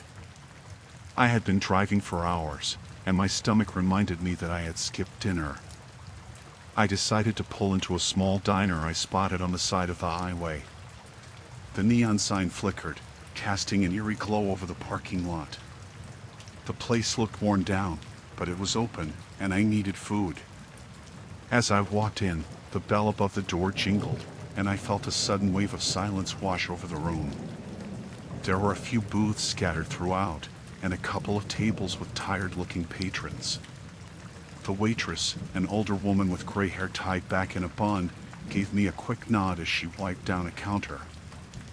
I chose a booth at the back, hoping to be unnoticed, but the moment I sat down, I felt a strange heaviness in the air. I looked around, and it was hard to shake the feeling that everyone was watching me. The booth next to me held a man in a flannel shirt. He was in mid-conversation with a woman, but when I glanced over, they both stopped talking and turned to look at me. Their eyes held a glint of something that sent a shiver down my spine. I shifted uncomfortably, pretending to look at the menu. The waitress approached, her notepad ready. "What can I get you?" she asked, her voice devoid of warmth. I ordered a burger and fries, trying to ignore the prickle of ice pouring into my back. As I waited, I couldn't help but notice the whispers that floated through the air. It was a low murmur, but I caught snippets of phrases like "new guy" and "he shouldn't be here." Each word felt like a needle pricking at my skin. I tried to convince myself that I was imagining things, but the atmosphere felt thick with tension. I scanned the room again. A man in the far corner caught my eye, and I noticed he had a tattoo on his forearm, something dark and twisted. He was looking at me with a frown, and when our eyes met, he quickly turned away, speaking to a woman next to him, who immediately glanced in my direction. I took a deep breath and attempted to focus on my phone, scrolling through notifications to distract myself. The longer I sat there, the more uneasy I became. I glanced up to see the waitress returning with my food, but she didn't look pleased. She placed the plate in front of me with a slight shove, almost as if she was irritated by my presence. "Eat up. You're not going to want to linger," she said, her tone sharper than I expected. "What do you mean?" I asked, my stomach dropping. "Just a suggestion," she replied, backing away slowly. I glanced around the diner again. The patrons were still whispering, glancing at me, then quickly looking away when I caught them. A sinking feeling settled in my stomach. It was as if I was the subject of a game, and they were all in on it. I took a bite of my burger, but it tasted bland, and my appetite vanished. I wanted to leave. I wanted to get out of there. But when I turned my head toward the door, I noticed it. Two men had just entered. They were dressed in dark clothing, their faces obscured by the shadows of their hats. They looked around and locked eyes with me. It was as if they were waiting for something, and my skin crawled at the thought. I tried to stay calm, finishing what I could of my meal, but the unease in my gut only grew stronger. I could feel the tension in the air thickening, and I couldn't shake the feeling that they were planning something. I imagined them whispering to one another about me, plotting who knows what. The thought made me nauseous. Just then, I heard one of the men who had just entered ask the waitress, "Where's the bathroom?" She pointed toward the back, and I felt a rush of panic. They were getting closer, and I needed to leave. I stood up abruptly, pushing the booth against the wall as I did. I couldn't stay there another second. I made my way toward the door, but the waitress was suddenly in my path again. "You need to settle down," she said, her voice now low and urgent. "Just sit back down." I shook my head. "No, I need to go." I sidestepped her and pushed open the door. The cold night air hit me like a slap in the face, but I felt a sense of relief wash over me as I stepped outside. I hurried to my car, fumbling for my keys in my pocket. I glanced back at the diner, and to my horror, I saw that the two men were now standing at the door, staring out at me. They had a predatory look in their eyes, like they were waiting for the right moment to pounce. I jumped into my car and slammed the door shut, locking it immediately. My hands were shaking as I started the engine, glancing in the rearview mirror. The two men were still watching me, but I couldn't wait any longer. I threw the car into reverse and backed out of the parking space, nearly hitting the curb in my haste. I didn't dare look back as I sped down the road, leaving the diner and its unsettling atmosphere behind. My heart raced as I drove, and I kept my eyes focused on the road ahead. I was grateful for the bright lights of the highway and the sound of my tires on the asphalt. It took me a while to calm down, but I could still feel the weight of their gazes on me. I promised myself that I would never stop at a small diner in the middle of nowhere again. As I drove on, the memory of their whispers and the way they had looked at me haunted me. I was grateful to be out of that place, but I knew I would never forget the unsettling feeling of being the outsider in a place where everyone else seemed to belong.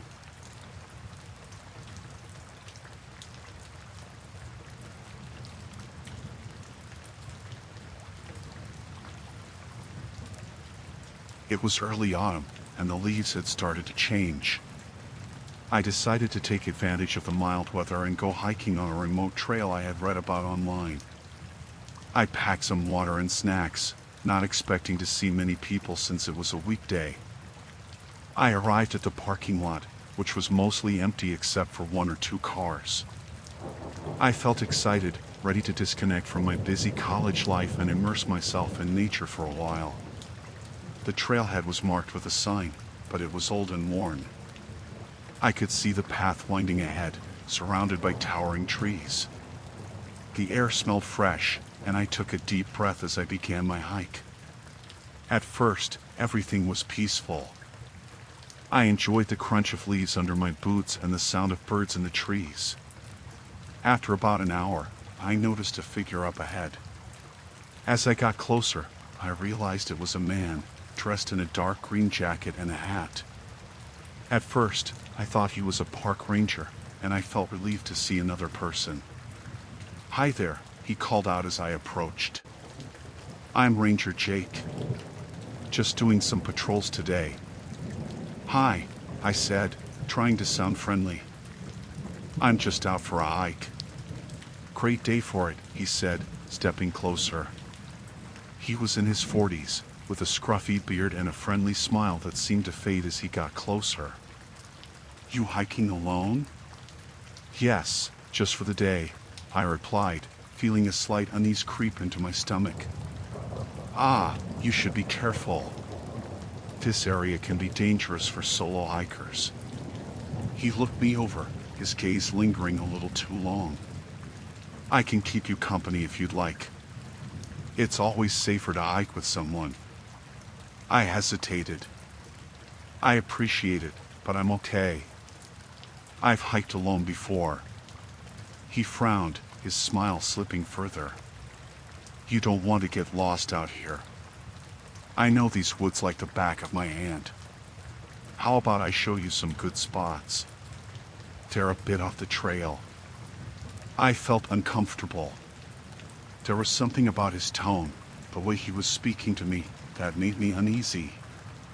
I glanced around, trying to see if anyone else was nearby, but it was just the two of us. No, thank you. I think I'll stick to the main trail. His expression shifted, and I noticed a flicker of irritation cross his face. You really should reconsider. I'm just trying to look out for you. We can have a nice hike together.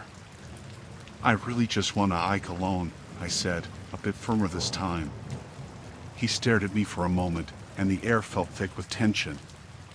I turned to leave, thinking I could just walk away, but he moved closer. I insist. It's not safe for a girl like you to be out here alone. Let me walk with you. I felt my heart race. I'll be fine, really, I said, trying to keep my voice steady. I started to walk past him, but he stepped in front of me, blocking my way. Where are you headed? What's your name? He asked, the questions coming too quickly, each one more invasive than the last. I really need to go, I stammered, looking for any way to slip past him. I could feel the adrenaline pumping through my veins.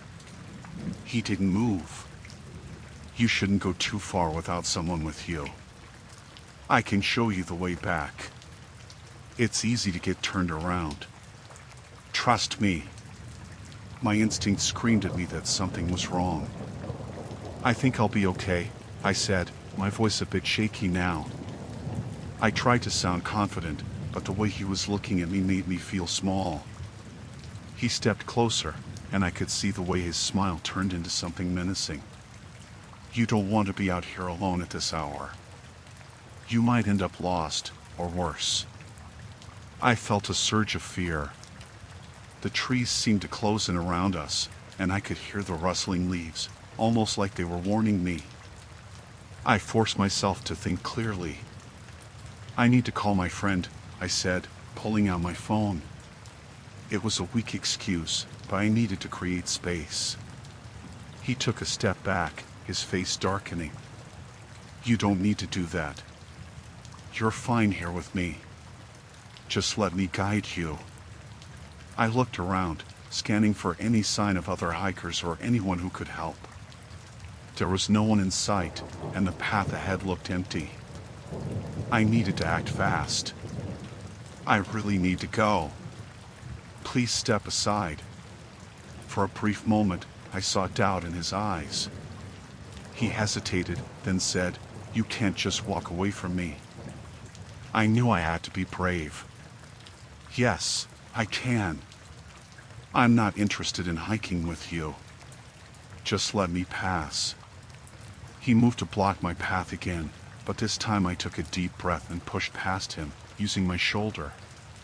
The moment I got a step away, I turned and ran down the trail. My heart pounded in my chest as I sprinted, the sound of my footsteps echoing in the silence. I didn't look back. I could hear him calling out behind me, but I didn't stop to listen. I kept running, my legs pumping as fast as they could carry me. The trail twisted and turned, and I focused on keeping my footing. I didn't care about the branches scratching my arms or the uneven ground. I just had to get away. After what felt like an eternity, I finally reached a clearing. I spotted a couple in the distance, enjoying a picnic. I ran toward them, yelling for help. The man stood up, his eyes wide with surprise. "Are you okay?" he asked, rushing over. I quickly explained what had happened. The woman looked worried and glanced toward the trail. We didn't see anyone else out here. I pointed back the way I came, my breath still coming in quick gasps. A man. He was pretending to be a ranger, but I think he was lying. He wouldn't let me go. The man nodded, his expression serious. "We should report this to the authorities. It's not safe out here." The couple stayed with me, and I felt a wave of relief wash over me. We made our way back to the parking lot together, and I could feel my heart rate finally starting to settle. As we reached the cars, I could still see the trail behind me, dark and foreboding. I never saw the man again, but I knew I wouldn't return to that trail alone. I left that place with more than just a few scratches from the branches. I carried a lesson with me: always trust your instincts, especially when something feels off.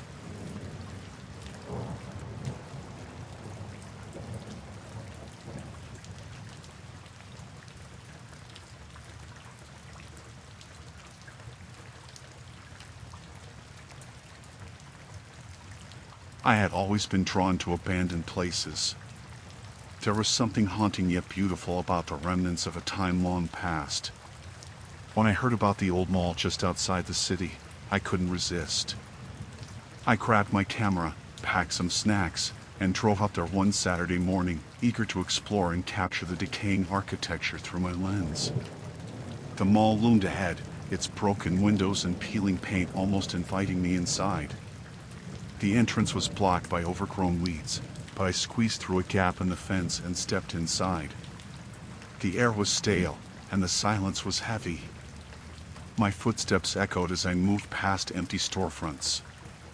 I took pictures of shattered glass and rusted metal, fascinated by the way nature was slowly reclaiming the space. As I wandered deeper, I stumbled upon a large, open area where a fountain once stood. The water had long dried up, leaving behind a cracked basin filled with debris. I crouched down to capture a shot, framing the image with the surrounding vines creeping in through the broken tiles. That's when I heard a faint sound, like laughter, coming from somewhere nearby. I paused, listening. The laughter faded, replaced by hushed voices. Curiosity piqued, I followed the sound. It led me through a maze of darkened hallways and into a hidden back room that had been partially concealed by fallen debris. As I entered, I was met with a sight I had not expected. A group of people, maybe 6 or 7, was gathered in a circle. They were dressed in worn clothes, their faces drawn and dirty, but they seemed to be having a good time. They were sharing food, laughing, and talking animatedly. It felt surreal. For a moment, I stood frozen, unsure of whether to step back or approach them. One of the women noticed me first. She looked up, her eyes wide with surprise. "Hey! Who are you?" she called out. The group turned to look at me, their smiles fading into curious expressions. "I'm just taking pictures," I replied, my voice steady despite the sudden tension in the air. "I didn't mean to intrude." "Photography, huh?" a man with a scruffy beard said, standing up.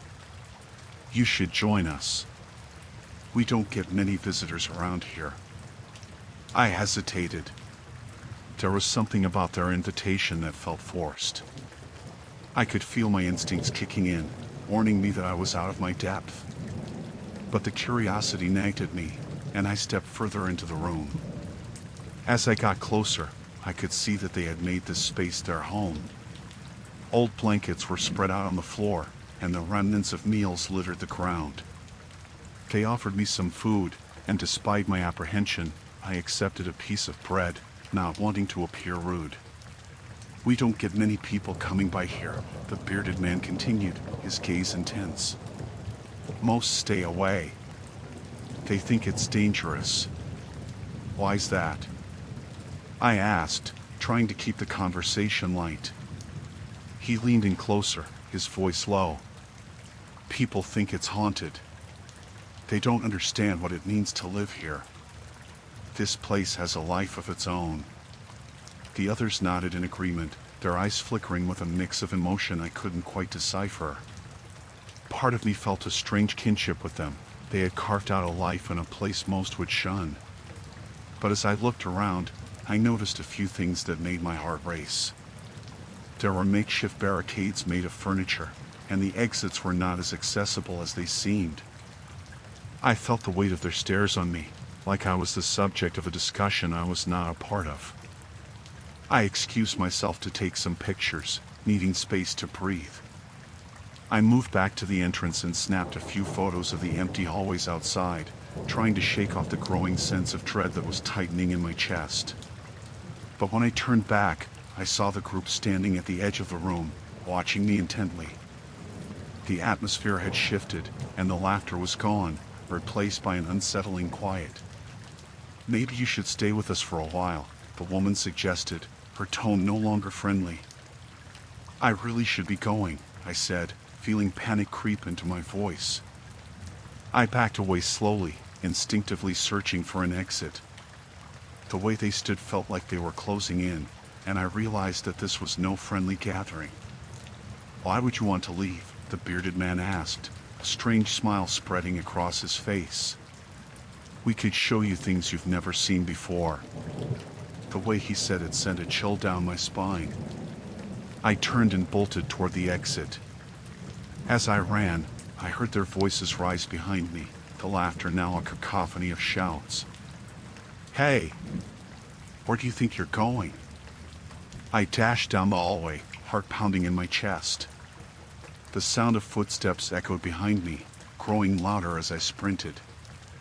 I had no idea how many of them were chasing me, but the urgency of the moment propelled me forward. I could feel the walls closing in as I raced through the maze of the mall. Desperately, I searched for a door. I didn't look back, I just focused on getting out. I turned a corner, breathless, and saw a flicker of light ahead. It was a small exit door, partially ajar. I pushed it open, the cool air hitting my face like a wave of relief.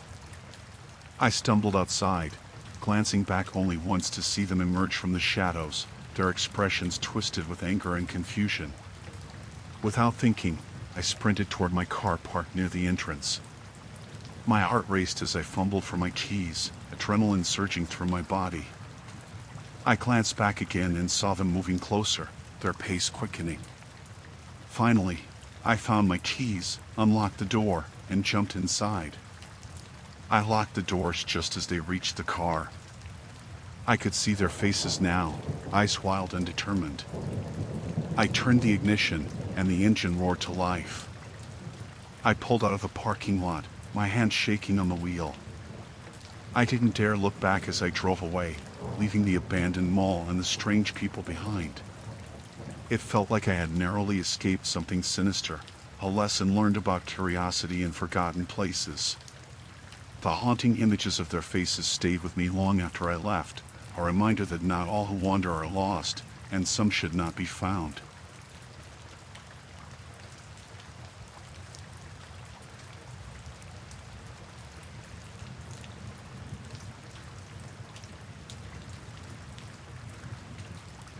It had been a long night out with friends. We went to a bar downtown to celebrate a birthday. I had not planned on staying out late, but the atmosphere was too lively to leave early. I enjoyed the laughter and the music. By the time I decided to call it a night, I felt a mix of excitement and fatigue. My friends had already left, and I found myself alone on the sidewalk, swiping my phone to order a ride. The app connected me with a driver in just a few minutes. The car pulled up, and I climbed into the back seat, feeling a bit unsteady. The driver turned to greet me with a friendly smile. He looked to be in his mid-30s, clean-shaven, with short hair and a simple black jacket. "Where to?" he asked, his tone warm and inviting. "Just take me home, please," I replied, leaning back against the seat. The car began to move, and I let out a sigh of relief, glad to be on my way. As we drove through the dimly lit streets, I tried to shake off the lingering buzz from the night. The driver made small talk, asking about my night. "Did you have a good time?" he asked. "Yes, it was great," I said, trying to sound more awake than I felt. "I see you were at the Blue Lantern," he remarked.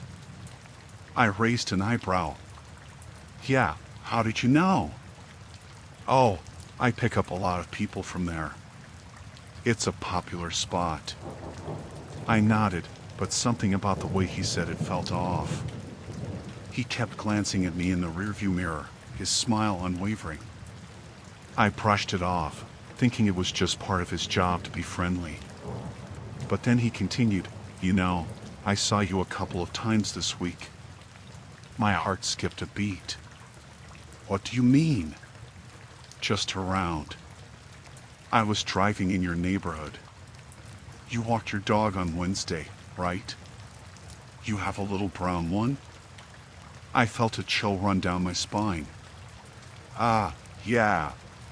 How do you know that?" He chuckled, but there was an unsettling edge to it. "It's just my job to know the regulars. I remember faces."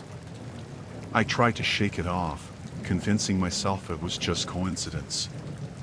"I guess I walk him at the same time every day," I replied, forcing a laugh. "Yeah, I noticed," he said, glancing at me again. "You go to the same coffee shop every morning too, don't you? That little one on Maple Street?" My pulse quickened. "How do you know all this?" His smile faltered for just a moment, then returned. "I'm just observant. You must really like their vanilla lattes." The conversation turned cold, and I felt a knot tighten in my stomach.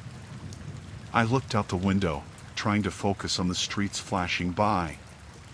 My heart raced, and I felt the urge to get out of the car.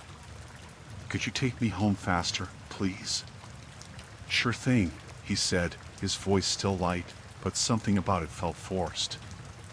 As we drove, I noticed the streetlights illuminating the car's interior. My mind raced with questions. Had he really been following me? What else did he know? My phone buzzed in my pocket, but I did not want to distract him. I focused on my breathing, willing myself to stay calm. "Do you have any plans for the weekend?" he asked, breaking the silence. "Not really," I said, trying to keep my tone neutral. "Just some errands, maybe." He replied, almost thoughtfully. "You should really check out that new Italian place downtown. I heard they have great pasta." I felt the hairs on my arms stand up. "Yeah, I might try it," I said, wishing I could just disappear into the back seat. "You know, I've been meaning to try it too." "Maybe I'll see you there," he said, chuckling again. I forced a smile, my mind racing. It felt like he was toying with me, but I didn't want to give him the satisfaction of knowing how scared I was. The streets were becoming less familiar, and my instinct screamed at me to get out. "Can you take the next right?" "I think it's a quicker way to my place," I suggested, hoping to steer him away from where we were headed. He turned his head, looking at me with a strange intensity. "Why? You afraid I'll take you somewhere else?" The tension thickened in the car, and I could feel my hands clamming against my phone. "No, I just want to get home," I said, trying to keep my voice steady. "All right, I can do that," he said, turning sharply. The car jolted slightly, and I gripped the seat. My mind raced, and I couldn't shake the feeling that I needed to escape. The driver continued to make small talk, but I barely registered his words. I was too busy plotting my next move. When we turned down a quieter street, I noticed a familiar corner. I could almost see my apartment building just a few blocks away. My heart sank with a mix of relief and dread. Suddenly, he said, "You should really trust me. I've got your back, you know? I wouldn't let anything happen to you." The way he said it sent a wave of nausea through me. It was as if he was trying to reassure me, but it only made me feel more trapped. "Just drop me off here, please," I insisted. "Just a little further," he replied, grinning again. "Stop the car," I shouted, my voice breaking. He chuckled, but it didn't sound genuine. "You really don't need to be scared. I'm just a guy giving you a ride." I pulled out my phone, ready to dial 911. I'm calling for help if you don't let me out right now. His smile vanished. You really think that's necessary? Yes. I yelled, panic rising in my throat. He glanced at me, then back at the road. For a split second, I thought I saw something change in his expression. It was like a mask slipping away, revealing something dark beneath. Fine, he said abruptly, pulling over to the side of the road. I wasted no time. I flung open the door and bolted out, not looking back. My feet hit the pavement, and I ran. I didn't stop until I reached the nearest well-lit corner, where there were people. I turned around, scanning the street for the car, but it was already gone. I stood there, trying to catch my breath, the adrenaline still coursing through my veins. I pulled out my phone and dialed my friend, praying she would pick up. I need help, I said when she answered. Can you come get me? I didn't tell her what had just happened. I didn't want to freak her out, and I needed to be somewhere safe. When my friend arrived, I jumped into her car, and I felt the weight of the world lift off my shoulders. I told her I had a strange ride, leaving out the details. I just wanted to forget. That night, I couldn't shake the feeling of being watched. I checked every window and locked every door. I didn't sleep well, tossing and turning, the fear still fresh in my mind. The next morning, I checked my social media. I had a notification from the rideshare app. I opened it, my heart racing again. I saw my driver's name and profile. I clicked on it, and there was a picture of him smiling, just like the face I remembered. But below the picture, I noticed something disturbing: reviews from other riders. They all mentioned similar experiences, strange comments about their lives, and an unsettling feeling during the rides. I felt sick to my stomach. I immediately reported him to the app, but I knew it wouldn't change what had happened. I deleted the app from my phone and vowed never to use it again. I began taking taxis instead, always ensuring I was alert and aware. Looking back, I realized how close I had come to something terrible. The thought of him knowing my routine still haunted me. I learned to trust my instincts and be more cautious, never again taking a ride for granted. I was grateful for that night, grateful that I had escaped.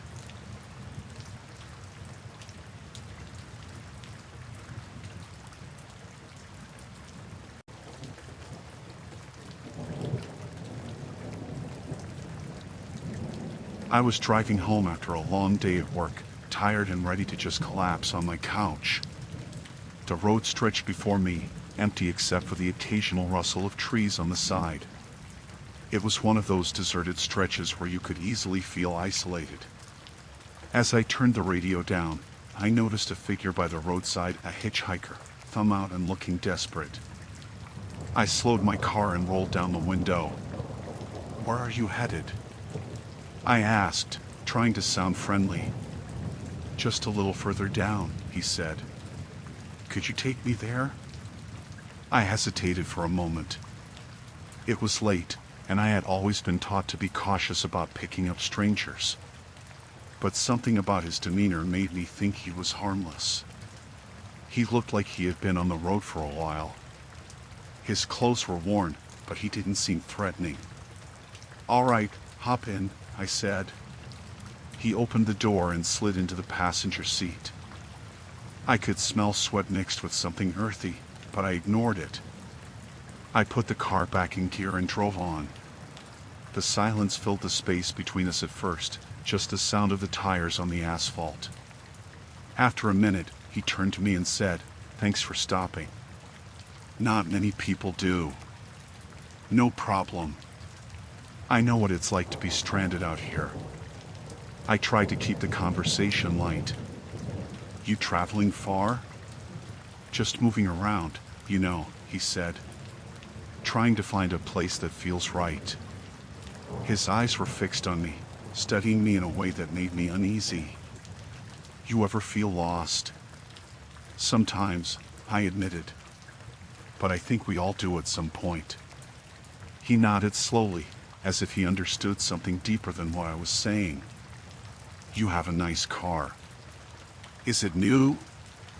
It's a few years old, I replied, glancing at him. Why do you ask? Just curious. You seem like someone who has their life together. He paused, letting the words hang in the air. You work in finance, right? My heart dropped. How do you know that? Just a guess, he said, but his smile didn't reach his eyes. I could tell from your clothes. You look like someone who deals with numbers. I felt a chill run down my spine. Yeah, I do, I said, trying to keep my voice steady.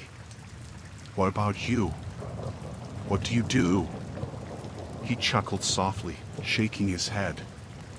I'm more of a drifter. I like to observe people. The way he said it made my skin crawl. I turned my eyes back to the road, trying to focus on the headlights ahead.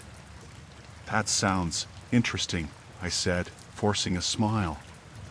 People are fascinating, he continued, his tone almost conspiratorial. Everyone has a story. It's amazing how much you can learn just by watching. I felt a knot tightening in my stomach. So you just watch people? Sure. It's like a game, really. He leaned back in his seat, his gaze never leaving me. But some stories are more intriguing than others. I shifted in my seat, glancing at him nervously. What do you mean? He hesitated, a smirk playing at the corners of his lips. I've been watching you for a while. My heart raced. What are you talking about? Your daily routine, he said, his voice steady and calm. I see you go to work, grab coffee at the same place every morning. You talk to the same barista. You leave the office at 5:30 sharp. Very predictable. A cold sweat broke out on my forehead. That's not normal, I said, my voice coming out sharper than I intended. He shrugged. It's just a hobby of mine. It helps me learn how to blend in. Blend in? I echoed, my pulse quickening. What does that even mean? He smiled, but it was not a comforting smile. You know, being unnoticed. You're so busy with your life, you never look around to see what's happening. I tightened my grip on the steering wheel. You're making me uncomfortable, I said, trying to keep my voice steady. I think I'll just drop you off here. Why would you do that? He asked, tilting his head. We're having a nice conversation. I forced a laugh, hoping to lighten the mood. I just think I've changed my mind about giving you a ride. He leaned closer, his voice dropping to a low whisper. But you should know I've already been in your house. Panic surged through me. What are you talking about? I asked, my voice trembling. Your windows were open, he said, glancing out the window as if he were recalling a pleasant memory. I thought it was odd that you would leave them like that. So inviting. I slammed on the brakes, bringing the car to a sudden halt. Get out, I said, my voice firm. He chuckled softly, like I had told a joke. Come on, you wouldn't really leave me out here, would you? I turned to him, my hand shaking. Get out of my car now. Why are you scared? He asked, his smile fading. I just want to talk. No, you want something else, I shot back, my heart pounding in my chest. Maybe, he said, shrugging. But it would be so much easier if you just let me stay. After all, I know where you live. I felt a wave of nausea wash over me. I wanted to scream, but I knew I had to stay calm. I reached for my phone, fingers trembling as I dialed 911. I need the police, I said, my voice barely above a whisper. There's someone in my car. He lunged forward, grabbing my wrist and yanking my phone away. "Don't you dare," he growled. I fought back, adrenaline coursing through my veins. I kicked the door open, hoping to create some distance. "Get out," I shouted, my voice breaking. He hesitated for a moment, then released his grip. I stumbled out of the car, my heart racing. I could hear my own breathing, loud and frantic, drowning out everything else. I dashed away from the car, but before I could get too far, he called out, "You can't run from me. You can't escape your own life." I turned around, ready to scream for help. "Someone help me," I yelled, but there was no one around. The road was deserted, and the shadows felt like they were closing in. Then, I saw headlights in the distance. A car approaching, and I felt a rush of hope. I turned back toward him, and he was still there, watching me with an unsettling calm. The approaching car slowed, and I ran toward it, waving my arms frantically. The driver rolled down the window.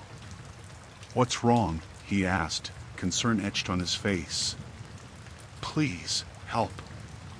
"This man is—" I started, but before I could finish, the hitchhiker stepped closer, a menacing smile creeping across his face. "I think she is confused," he said, his voice dripping with false sweetness. "She just needs a ride back home." The driver looked at me, then back at him, uncertain. "Do you need help?" "Yes," I cried, feeling desperation clawing at my throat. "Please don't leave me with him." The driver's expression shifted, and he reached for his phone. "I'm calling the police," he said, clearly seeing the tension. As soon as the hitchhiker realized the situation was turning against him, his demeanor changed. He took a step back, raising his hands in mock surrender. "I was just having a conversation," he said, but there was a wildness in his eyes. "No need to escalate things. Get away from me," I shouted, pointing toward the driver. "Stay back." The hitchhiker glanced from me to the car, his expression hardening. "You don't want to do this," he said, the calmness replaced with anger. "You have no idea what you're dealing with." But the driver was already on the phone, and I felt a rush of relief. Within moments, I could hear sirens in the distance. The hitchhiker's eyes darted to the road, and I took a step toward the driver's side, hoping to create distance. "Fine," he said, his voice low. "You can have your fun for now, but I will see you again." He backed away slowly, hands raised, before turning to blend into the shadows. The police arrived just as he disappeared into the darkness. The driver rushed to my side, and I could see the concern in his eyes. I explained everything, and they took my statement. They assured me they would patrol the area and keep an eye out for him. I was shaken but relieved. They had taken my fears seriously. I learned later that the hitchhiker had a history of disturbing behavior, but at least I was safe for now. I drove home slowly, shaking with the adrenaline, but knowing I had made it through the night. The next day, I went to get my locks changed and installed security cameras around my home. I wanted to ensure I would never feel that vulnerable again. I had let a stranger into my life, and I would never take that risk lightly again.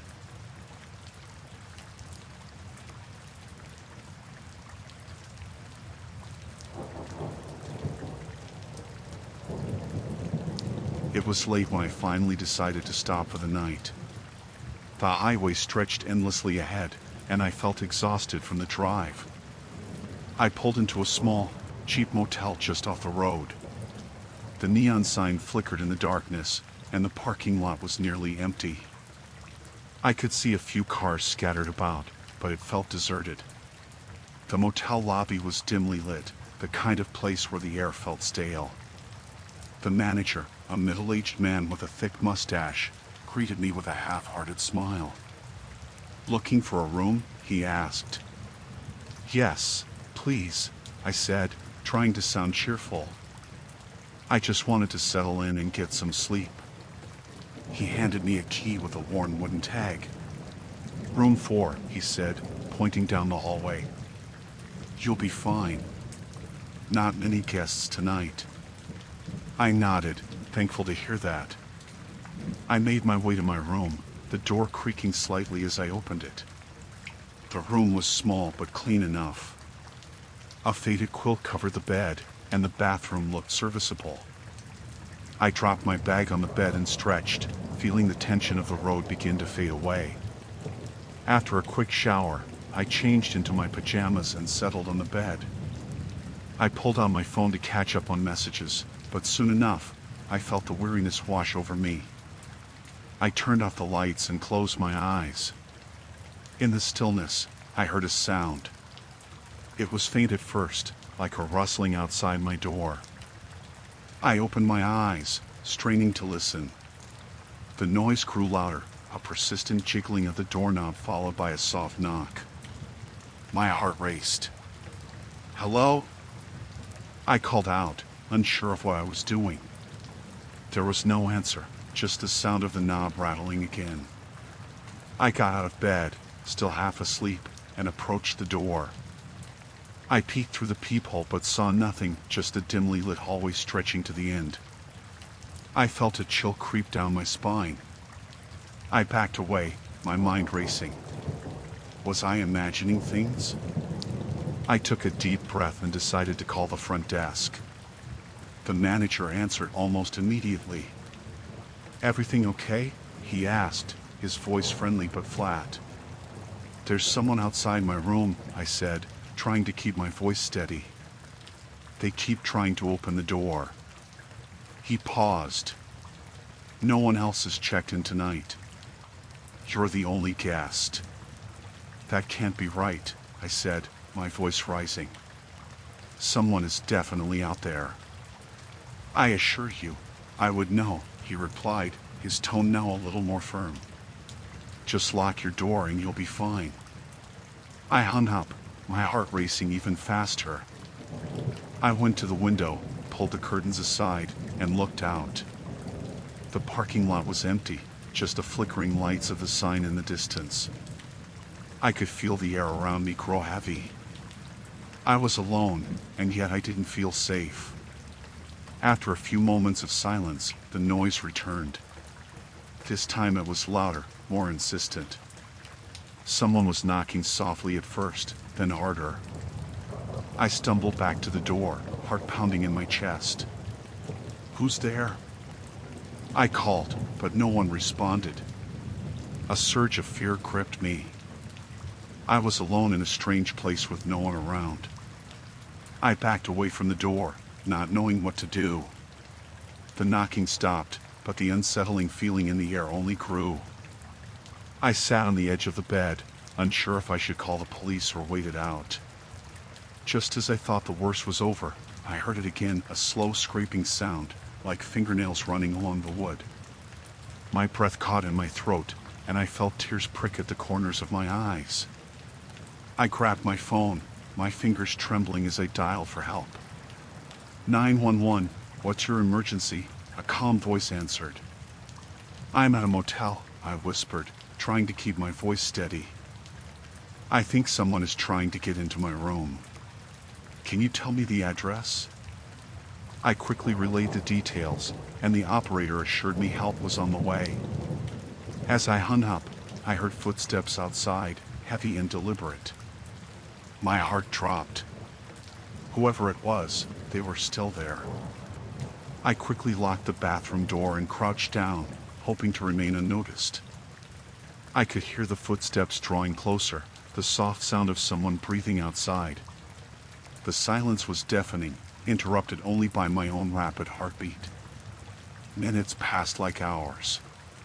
Just when I thought I might be safe, the doorknob rattled again, more forcefully this time. I pressed my back against the wall, praying that whoever was out there would go away. But instead, I heard the manager's voice. "Is everything okay in there?" he called. My heart sank. "No! Someone is trying to get in." I shouted back, "Just stay calm, I'm coming," he replied. I could hear him moving quickly down the hall. Just as the manager reached my door, I heard a heavy thud against it.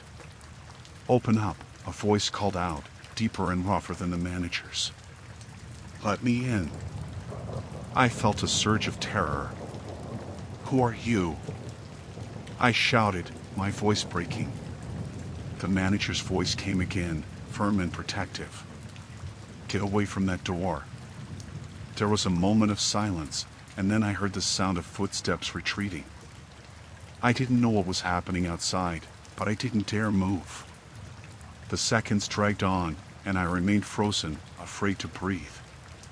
The manager knocked on the door, sounding frantic. "Are you all right?" "Open up." I unlocked the bathroom door, my hands shaking, and stepped out. I slowly opened the room door, and there stood the manager, his face pale. "Are you hurt?" he asked, scanning the room. "No," I said, feeling weak. He glanced down the hall, then back at me. "I didn't see anyone. I don't know who that was." Just then, the police arrived, their lights flashing brightly outside. I felt a wave of relief wash over me. The officers came into the room, asking questions and checking the premises. They were reassuring and professional, and I felt a little more secure now that they were there. After a thorough search of the area, one of the officers returned. "No one is around, but we will keep an eye on this place. You should get back home as soon as you can." The manager stood with me as the officers spoke, still looking unsettled. "You were right to call us," one of the officers said. "We'll patrol the area throughout the night." Once the officers left, I turned to the manager. "What happened? Who was that?" He shook his head, his brow furrowed. "I don't know. I've never had anything like this happen before." "Are you sure I'm safe to stay here?" I asked, feeling a surge of anxiety. He looked me in the eye, his expression serious. "I would recommend you find another place to stay tonight." After a few more minutes of uncertainty, I gathered my belongings and drove away from that motel. The feeling of being watched lingered in my mind, but I knew I was finally leaving that unsettling place behind. As I drove back to the highway, the weight of fear slowly began to lift, replaced by relief. I was free,